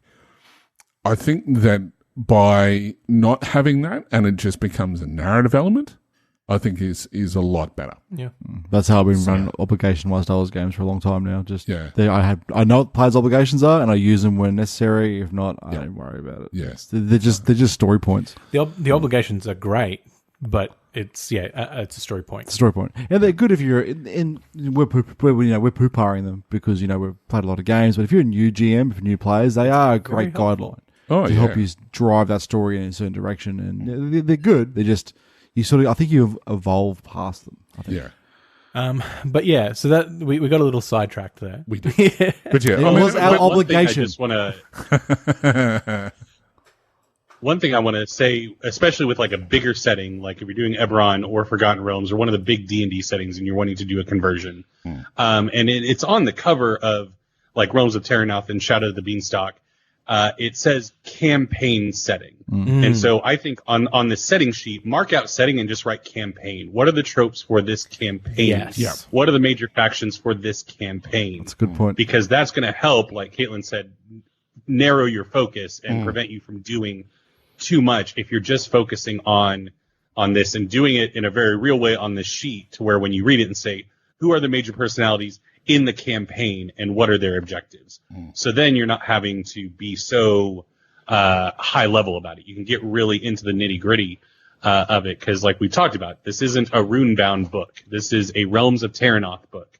Yeah. It's not an Android book. It's Shadow of the Beanstalk.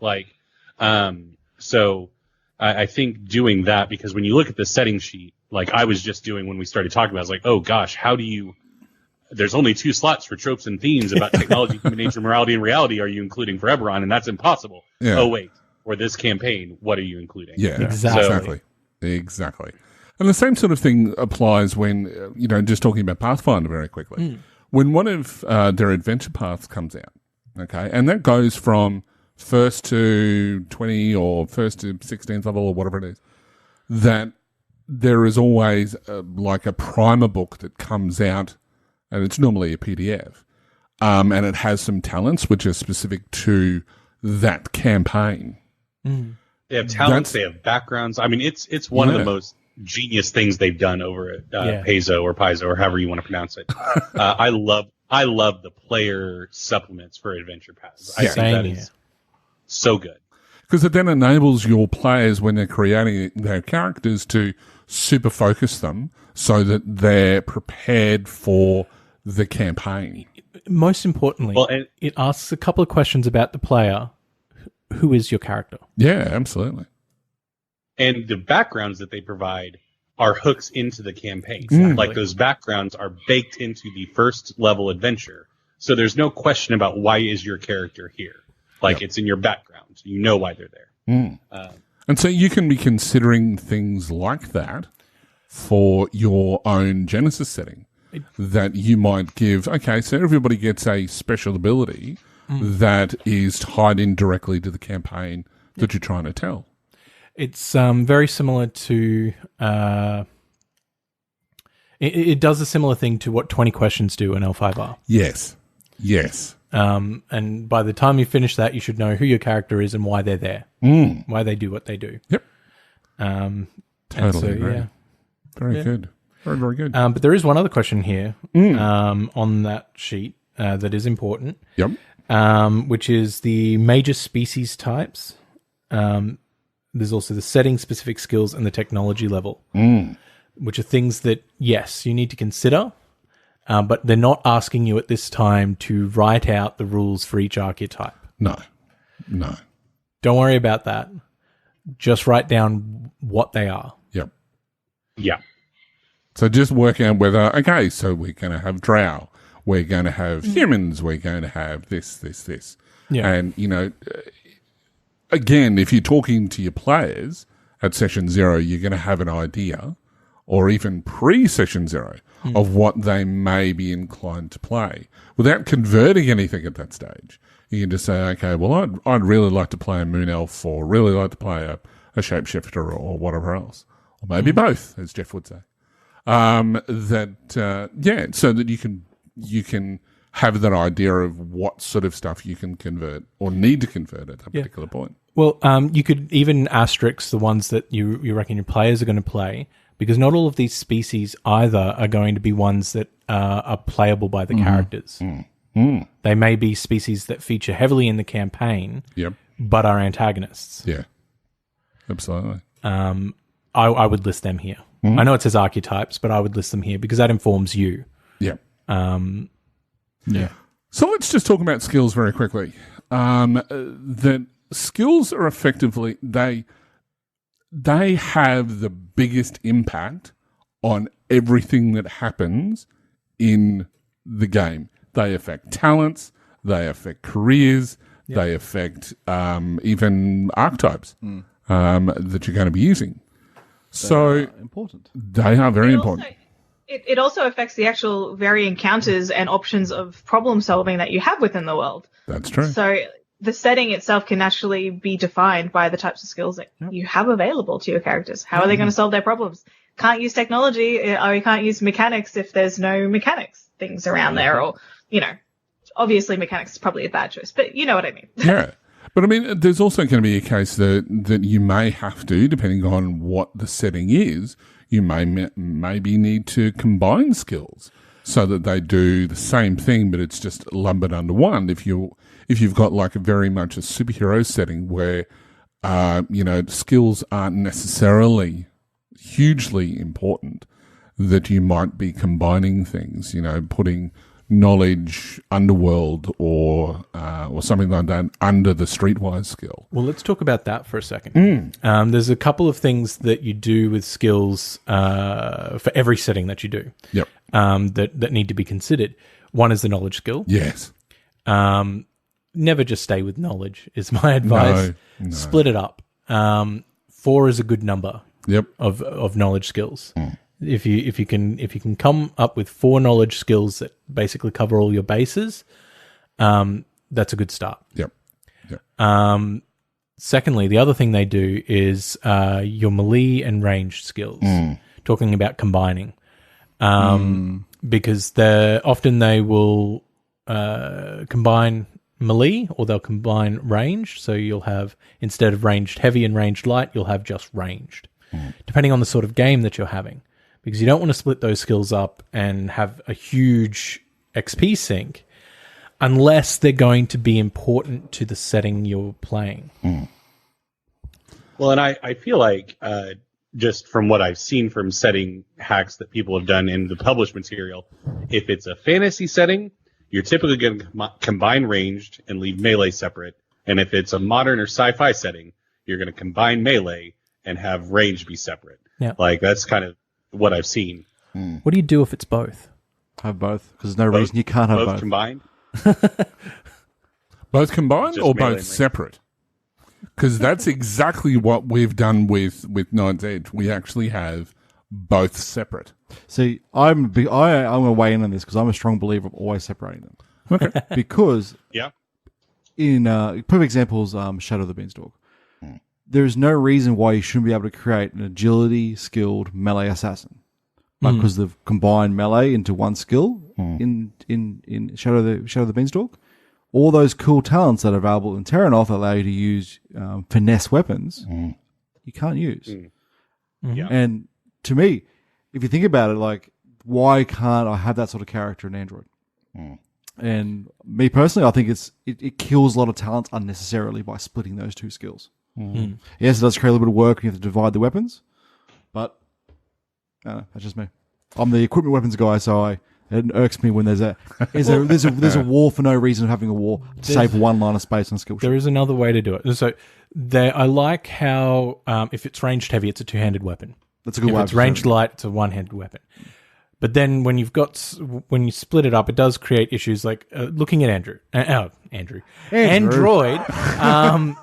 There's the charged crystal katana, right? Which can be used one or two-handed. So if you split up melee, the question is, does that change what skill you're using it with? Well, that's when you can write, like many Star Wars weapons do, you can choose which skill system to use for that weapon with. Well, so there's that. The other option... Oh, yeah, sorry, go on, Eric. I was going to say, could you not add being the equipment lover that you are, could you not add a finesse quality to the weapon that just, like on finesse weapons, you can use your agility? That's the way Dungeons and Dragons does it. Pretty much what I was going to get at, because you could do it as, you could just keep it as melee and ranged, and then have the quality for if it's a one or a two-handed weapon on the weapon, which is great. But the problem is that requires a lot of reverse engineering, because you have to go back to the weapons that pre-exist. Yeah, true. So you're damned if you do, damned if you don't. Either way, really, there's an issue whatever way you go. But as I say, I do love the elegance of the skill being, because using a weapon one-handed is a very different skill to using it two-handed. If you've had experience with weapons, but a lot of the techniques translate across, but they're not really the same skill. Yeah. So it's a hard one. I mean, do what's right for your campaign. As Mike has suggested in the past, because I know that you're a huge lover of the equipment side of things, is it something which is very much looked over? I'm going to be honest and say it's looked over by FFG, but possibly because of Mike, I don't know, but certainly it has seen an upsurgence, is weapon quality creations. There's no reason you can't do it. No, there's not. So instead of just having, this is the item qualities that are in the book, create your own to fit certain elements of your setting, if that's what you want to do. Well, that could be a perfect example of what Eric just said. You could have a finesse quality on that weappen. Exactly. And then you quickly plug that into any setting, and it works just as fine. It just so long as it's tested, I guess. And it's maybe costed appropriately, because you're sort of getting a talent for free if it's just a quality if it's an added quality to a sword, for example. Yeah. But you do lots with it. Because, I mean, look, correct me if I'm wrong, going by Pathfinder, if you use is it a bastard sword, I want to say? Yeah, bastard sword. Their parents weren't married. All right. So where you've got a bastard sword, if you use it two-handed, you get more damage. Is that right? No, it's the same damage. Same. Well, actually, no. Oh, in the stats in real world. Stats-wise, yeah. Stats-wise, exactly the same. Oh, really? Well, yeah, except you can get time and a half of your strength bonus in D&D. Yeah.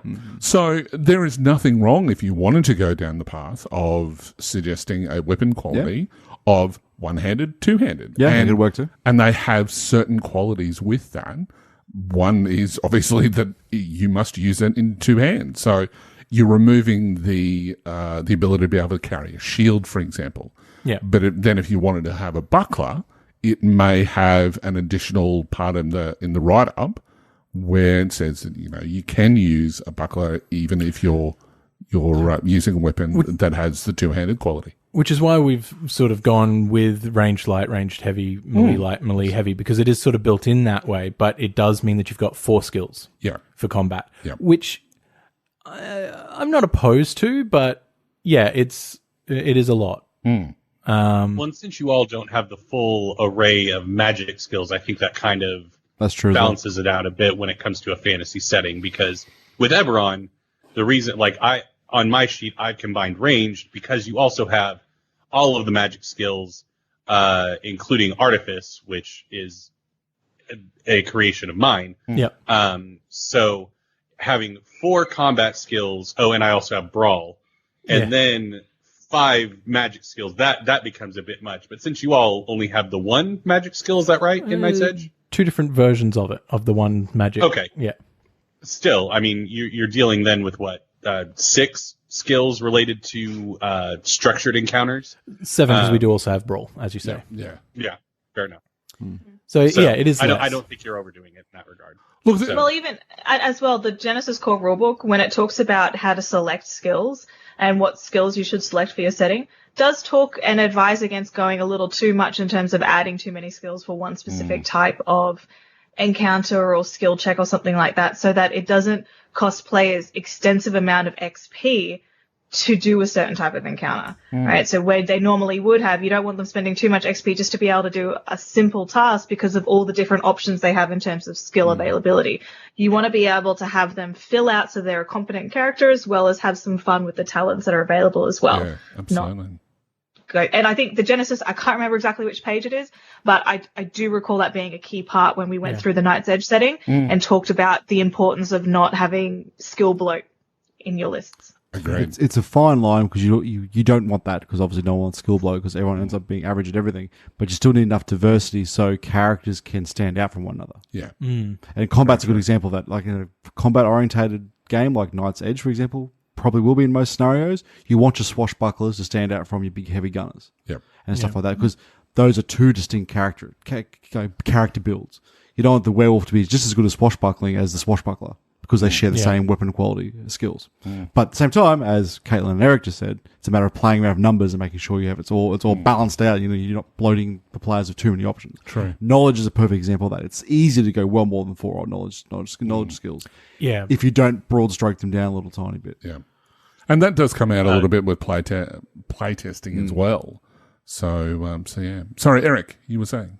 No, I was just going to say, those of you that want to read along at home, page 191 is the skill bloat. Cyberpunk. Excellent. Thank you.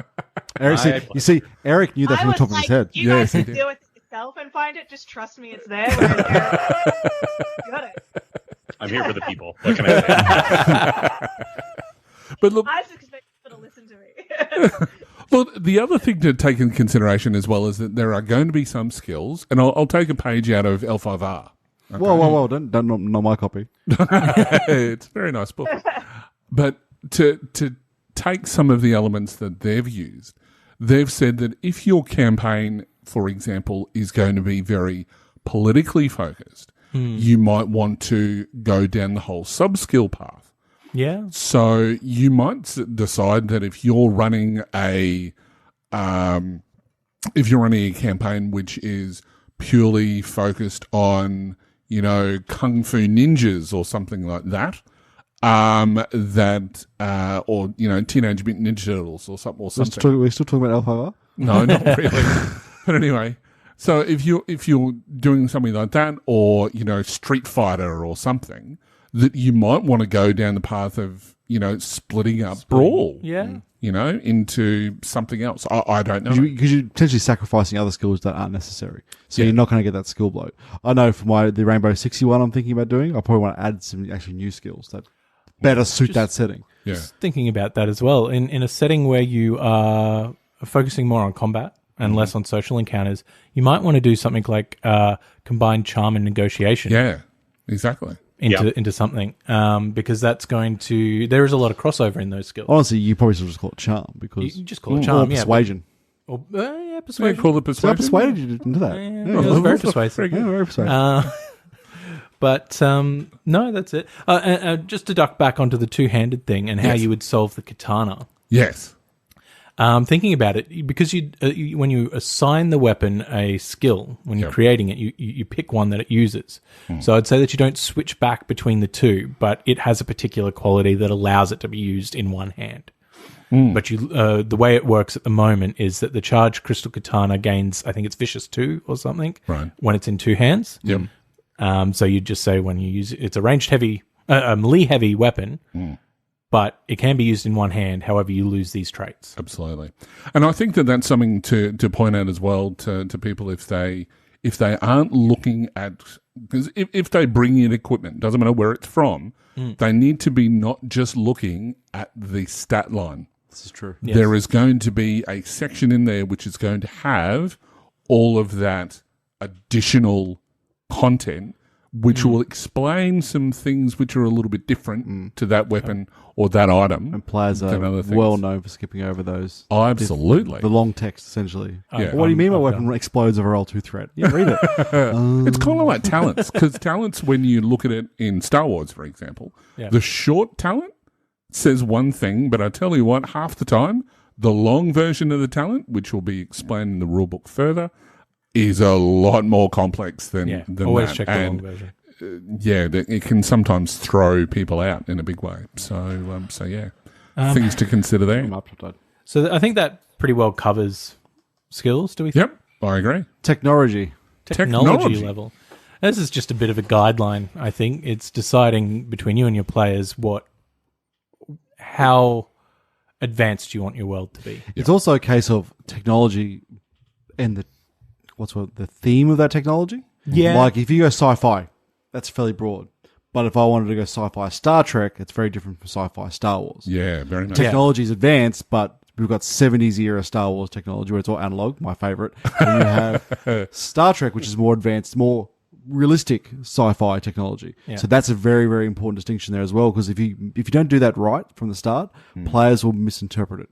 Number of times players think that the internet exists in Star Wars as it does today. It doesn't. So you can't magically, send friends PMs every day, all day. But in Star Trek, that's a lot more tangible because it's a very different sci-fi knowledge.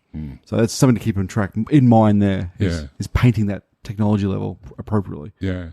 So when you're looking at converting from Eberron or wherever it is that you're looking at your favorite game system, look at how they deal with technology. Well, and then sort of drag that across. What would you say Eberron's technology is like, Eric?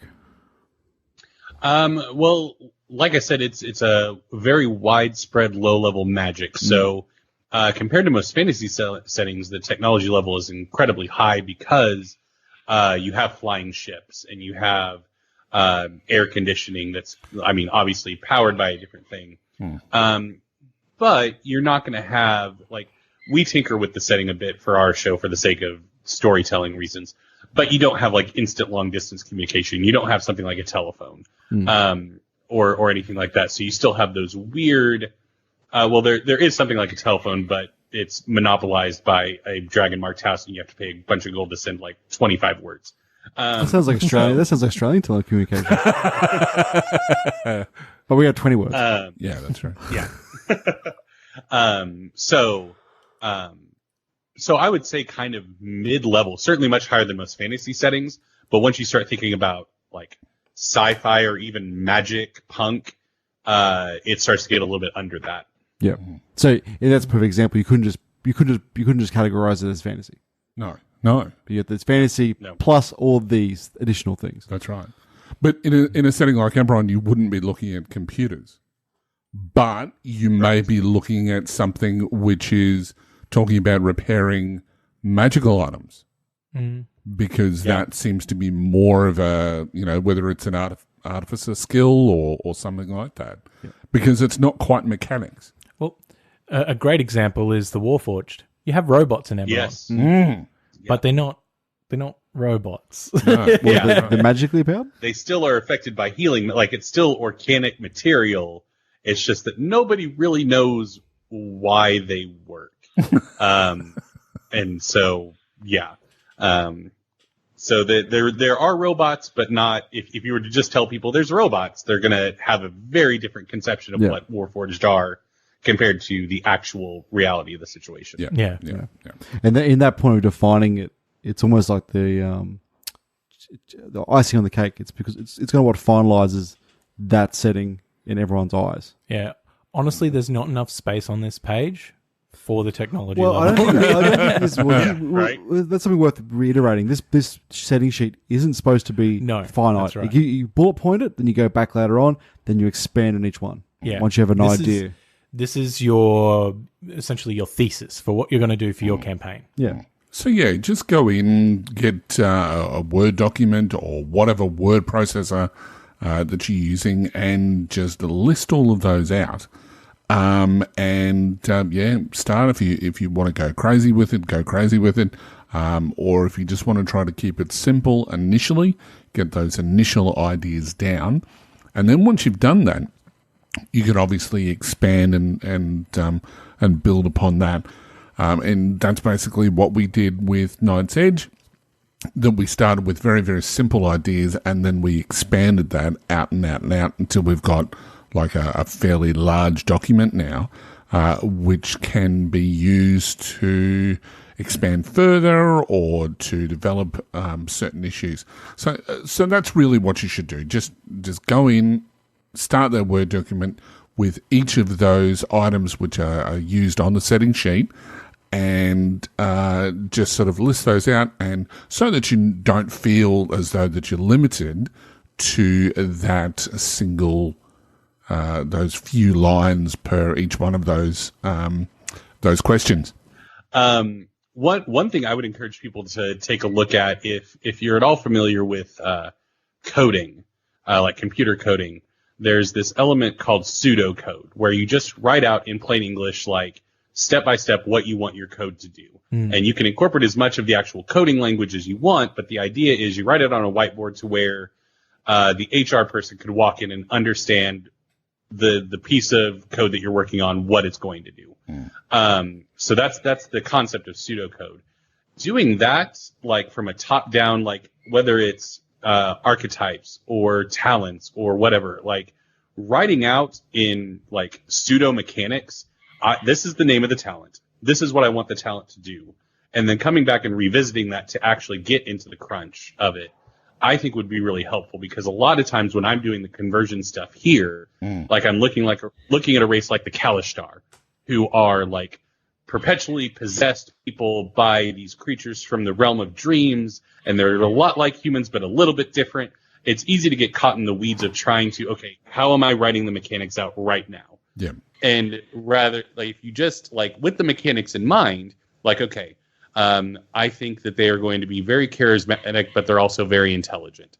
I think that they, like, just writing it out in plain English and then going back and revisiting and saying, okay, based on this sentence, they should probably have a +1 in presence, maybe intelligence. We'll revisit that, or 1 in each, and we'll just knock down some XP. So doing it that way, I think, will prevent a lot of people from getting stuck in the mechanics, because I think that's a really easy thing to do with any kind of conversion. Yeah. Whereas if you do the pseudo mechanics first, that will help a lot in keeping the creative juices flowing. Because for me, anyway, I get really excited when I'm tackling a new thing, and then the mechanics get involved, and I get immediately disheartened, because it's just like, this isn't fun. So yeah, doing it that way, I think, would be beneficial for people. Just my 2 cents. No, I agree. You've mentioned something, and just because I think we've pretty much talked about that document, I just want to jump onto something else quickly before we wrap up. Sure. Something that I really want to do for a setting. Now, there is a meme for this on the internet somewhere, and I can't remember everything of it, but where the magic of the world is similar to programming. Yeah. I want to do a world like that, where you've got to do basically if-then situations, and it's not necessarily trustworthy because the person that wrote it may have screwed up somewhere. There's always every piece of code has bugs in it every time. Exactly. And so spells, they may be tried and tested and they're used by everyone, but there are some pretty nasty corner cases you can get into. That would be a perfect fit for the verse setting we were talking about a while ago. Absolutely. So, and that's because you mentioned earlier about using net running as an example of some sort of a magic system, and I would love to play with that idea more. But then there's one of the things on the meme was excellent, and it's like, have you ever heard of the rubber duck method when you're doing coding? No. So basically, I'm very new to this world. So. No, that's okay. So it's basically just where you voice you explain what you're trying to do to someone, or in this case, because you don't always have someone to talk to, a rubber duck or some other physical object in front of you, and you get to that point where you're trying to explain something and you go, oh my, I am an idiot. you hear what you're saying and you go, I've been doing it wrong this whole time. See, step one on that, I would be thinking I'm an idiot when I'm talking to a rubber duck. But that's what familiars are for. Yeah. Okay. Right? That's why wizards always have familiars and, like witches, and because they talk about how they talk out their spells with them, and people looking in think it's the familiars teaching them magic, but no, they're just sounding out their problems. Yeah, talking it out. Why do you think my character's a skull she talks to? Very good point. True. Just to bring it around. No, I think if you're doing conversions, the wonderful thing about doing conversion as opposed to creating something whole cloth is that you are obviously working off of a source material. You're adapting something. And so even rather than writing out your own pseudo-mechanics, go to the source material and just look for the descriptions. Like, ignore the mechanics, but I'm looking at the Eberron campaign setting, and every race has like 2 or 3 paragraphs before they get into the mechanics just describing the culture and the day-in-day life of a half-orc or a changeling. Go to that if you're lost for the essence of something. Or we were talking earlier about Cyberpunk 2020, and a wonderful thing that they're not called classes, but I think they might be called archetypes, or I don't know. Anyway, all of those things have one special ability. And so you go and find that in the source material. You do what you're going to do to the characteristics, +1 here, +2, whatever. Yep. And then you already have that one characteristic there that you can just slot in. Like, I'm looking at the Rocker Boy special ability here in front of me, Charismatic Leadership.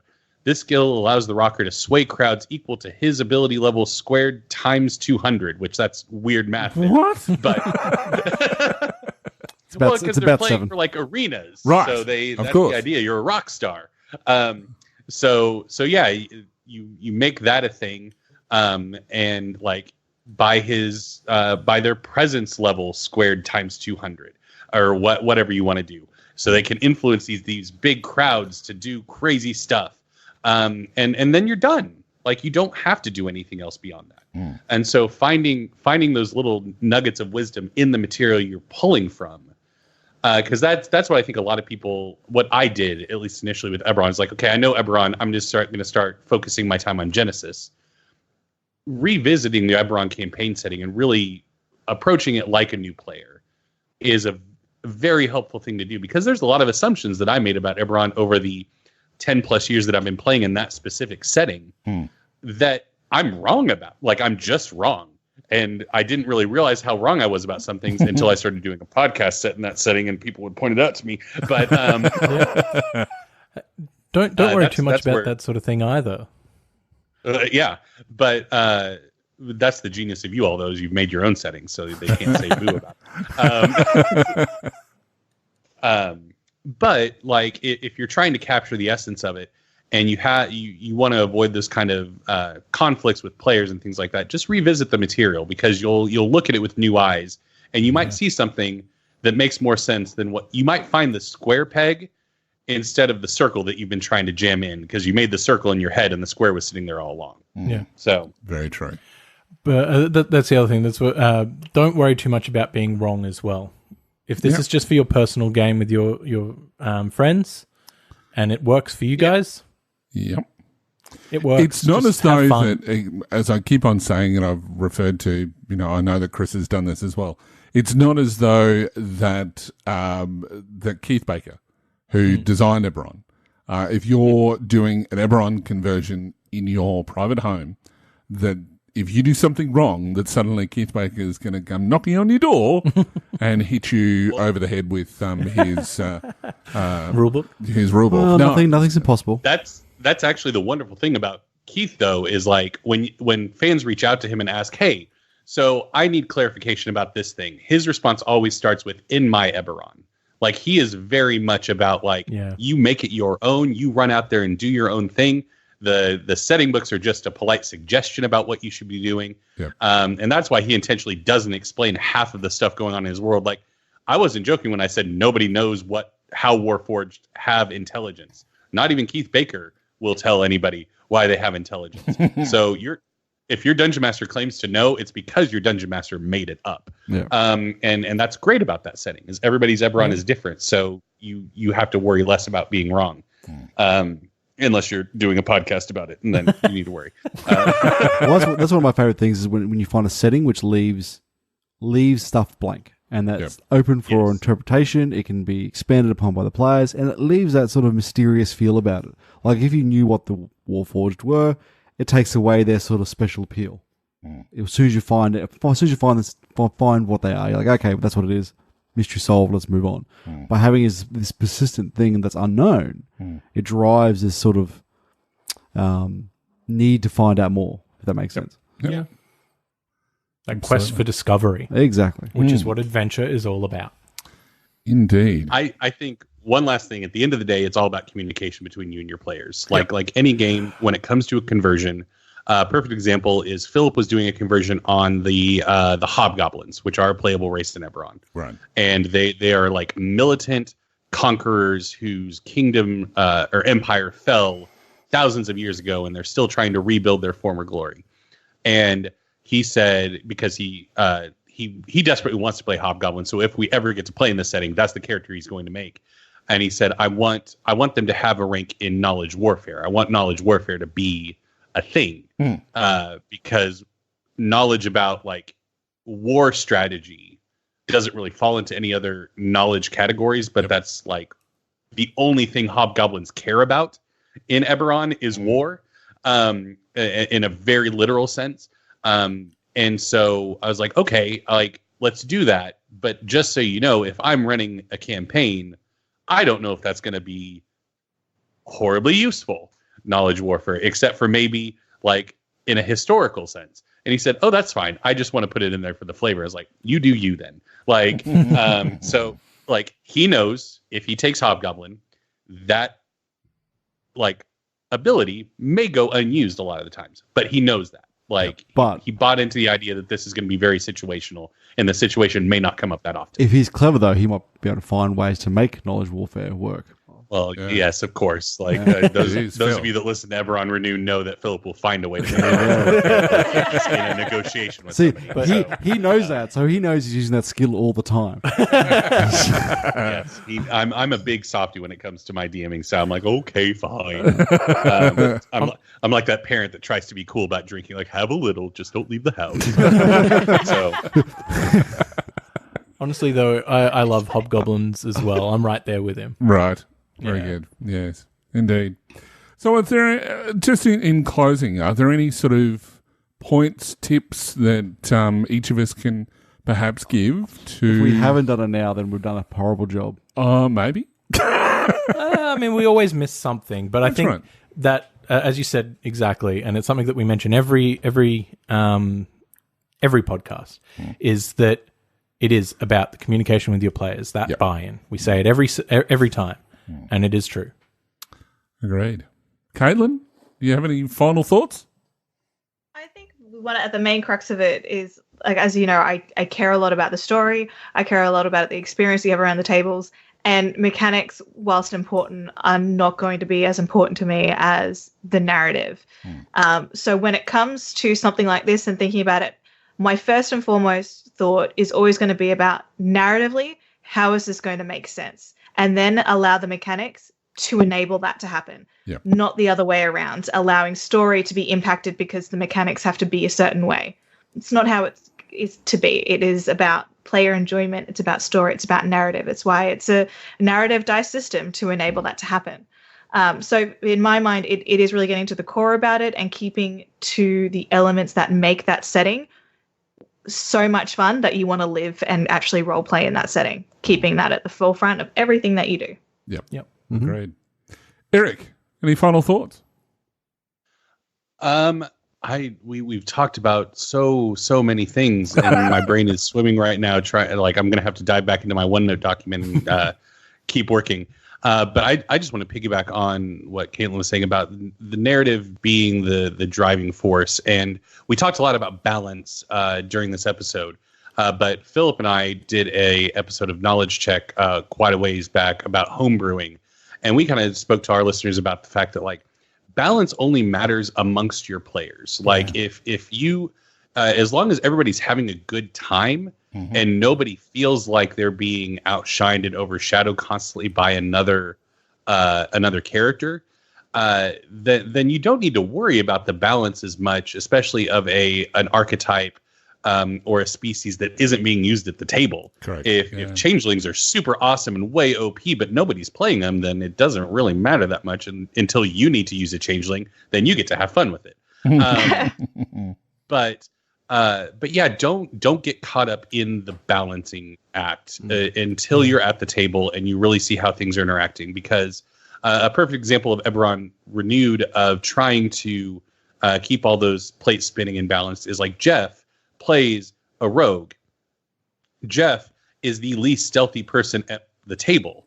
And he didn't realize that when he made the character that the rogue was going, well, because my warlock can literally become shadow. And my ranger has pass without a trace, which gives him a +10 to all of his stealth checks while it's going.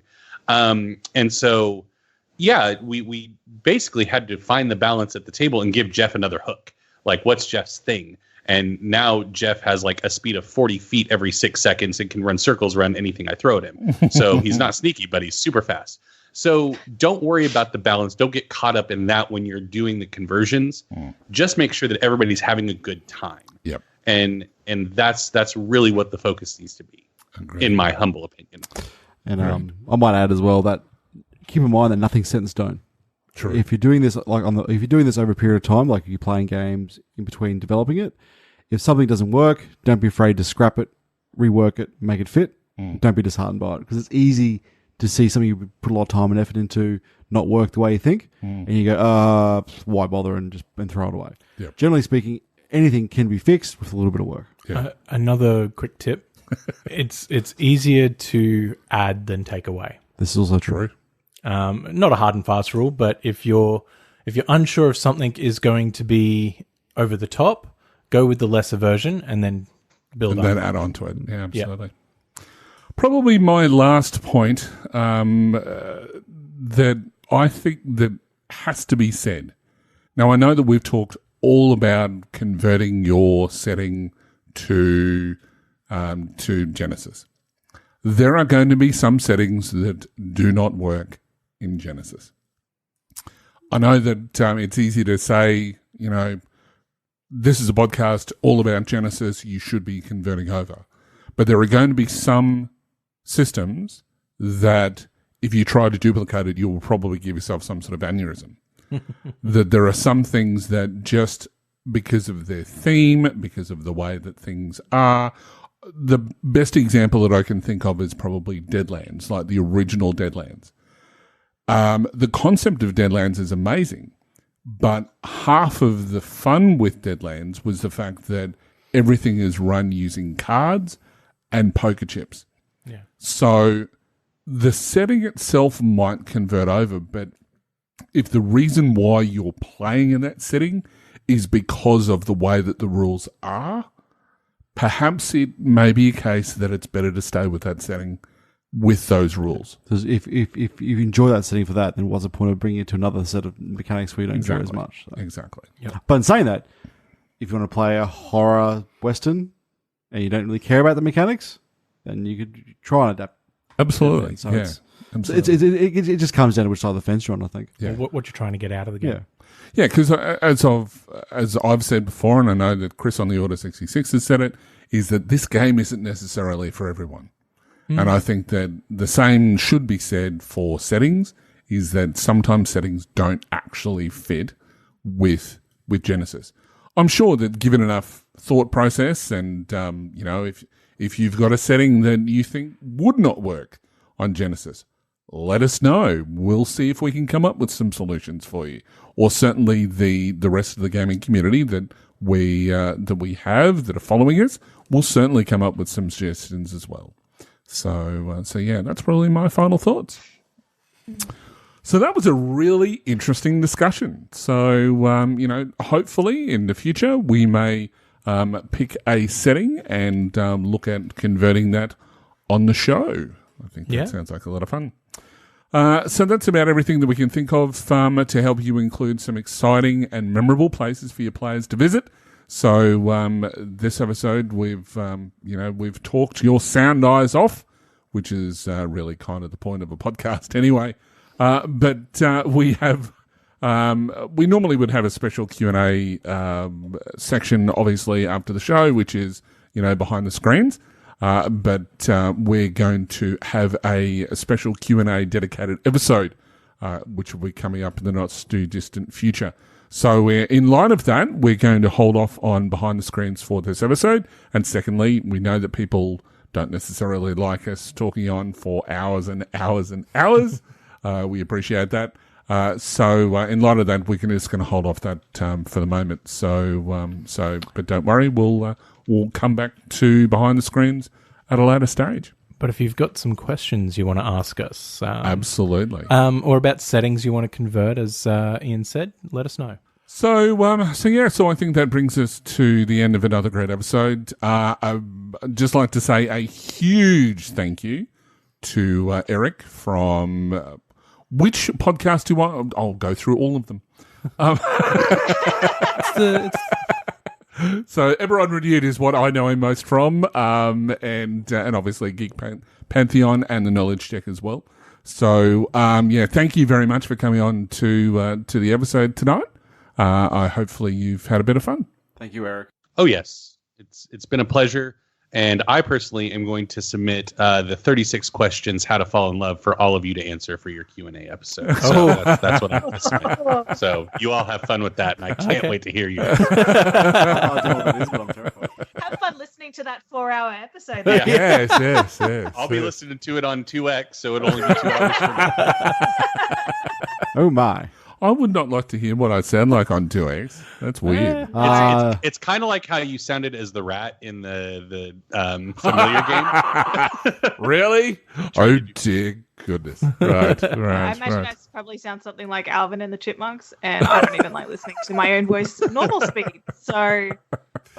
All right, so again, thank you very much, Eric, for coming along, and hopefully we will have you back on the show at a later stage. Perhaps Eric could run us through a 5e game. Ooh, like a one shot or something. Yeah. That sounds really cool. Let's do that. There you go. You've been roped in. You all will not be level 18. Sorry, Kate. Oh. My hair goes gray thinking about it. So. We'll be level 20 instead. Yeah, it was even, that's the character that I had no idea what to even do. So I rolled randomly the entire character down to counting how many species there were, and then whatever that dice was, that was the species I was. So yeah, I probably might, if we do it, I might even see if I can do something similar, because that was fun. That's why she's playing ill-tempered created a bunch of characters for Gamer Nation Con, not this past one, but the year before. Doing that method of just rolling literally everything randomly, and it was wonderful. Yeah, 10 out of 10 would recommend. We should do that. That should be part of what we do. But completely random characters. Everything is random. The dice will tell us what's going to happen. I created a kobold character that got a 1 or 1 in strength, so they couldn't walk. Like they had to be carried around everywhere on the giant's back. So it was a great session. Was he always asking for someone to start the generator? Because that's what it sort of pictured with that little kobold of 1 strength. It's like adhered to a giant's chest. Right. Stop the generator. Oh, dear goodness. All right, so if you listeners out there have any questions or want to tell us what you want to hear about on the show, you can send us an email to info@thedicepoolpodcast.com, or you can post your questions to Facebook and Twitter. There are heaps of ways for the community members to get that information out there, and heaps of community members that will also answer some of those questions as well. But don't forget, obviously, you may be lucky enough to get your questions answered on the show. And of course, you can find us on our website via thedicepoolpodcast.com. There you better find heaps of useful information, including a way to send us a message to ask us questions if you prefer to do it that way. Indeed. You can also find us on YouTube by searching @Dicepool Podcast, and on Discord via the D20 radio channel. Also, make sure to like and follow the Dicepool Podcast on Facebook and Twitter by searching @Dicepool Podcast. We also have our community group that you can discuss anything gaming, share your setting and Genesis creations. Please do. We want to see them. Absolutely. And it's also worth mentioning in touch with Eric via his email address, which is Eberron Professional, Eric, at EberronMasters.com. Number one. You send all emails and complaints to that email address. But yeah, seriously, how do they find one or all of your podcasts, Eric? In addition to d20radio.com, they can also go to thegeekpantheon.com, where all of our shows and YouTube videos and streams and everything that we do gets posted up there. And if they want to get in touch, they can reach out either on our Facebook group, The Geek Pantheon, or thegeekpantheon@gmail.com. Very good. And I can honestly say that I love Eberron Renewed. And it's not just because you are on the show, Eric. Yes, you make coming to and from work that much more bearable. Well, thank you very much. You, sir, are most certainly welcome. And while you're visiting us on social media or on Facebook or YouTube, or while checking us out on your favourite podcatcher, please make sure to give us a review. It does bump us up on the search engines. And also let us know what we're doing right and what we're doing wrong. We do get some amazing responses. I know that we don't read them out on the show. Maybe that's something that we can look at a later stage. But a lot of people have said a lot of nice things all around the planet, which is really cool. So thank you for everyone who has done that. If you do have some ideas about what we could do better, or let us know what we're doing right, that'd be great. So, we love attention. Tell us more. Yeah, we are attention. Yes. What are we? Sorry? What are we? I'm not going to We are attention ladies of the night. There we go. Yes, because I don't know if that's considered to be explicit content. Anyway, moving on. Anyway. So yeah, you get that.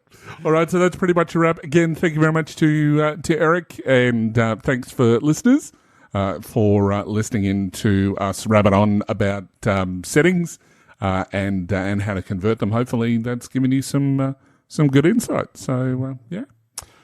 So that's a wrap. I'm GM Huli. I'm GM Huzz. I'm GM Flano. I'm GM Darkfyre, or also known as GM Caitlin. And I am DM Eric. And together, without Eric, of course. Whoa, seriously. whoa. I'm going to go now. Wait, yes. he's a 5e player, so yeah, he can Oh dear. But yes, in all seriousness though, together we are the Dice Ball Podcast, where adventure is just a roll away. The Dice Ball Podcast is a proud member of the D20 Radio Network. For more information about the network, visit www.d20radio.com. The Dice Ball Podcast is a fan-generated podcast. All of the information provided on the podcast and related website are not affiliated with Fantasy Flight Games or any of their licensed swords. The content of this podcast remains the property of the Dice Ball Podcast and is intended for educational and informational purposes only. The Genesys role-playing game, Genesys logo, content, and all material remain the property of Fantasy Flight Games.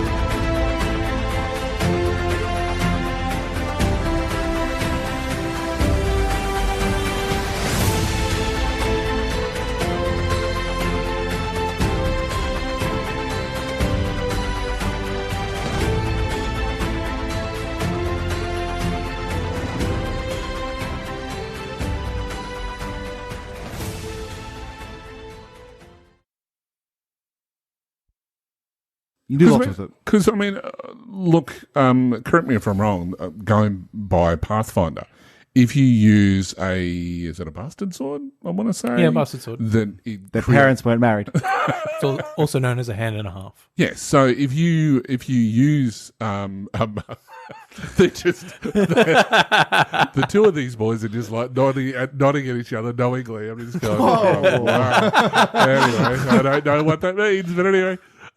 So if you've got a certain weapons that if you're using them two-handed, please go on. Maybe we should start again. Maybe you should start that whole thing again. I was enjoying it. I'm sure you were.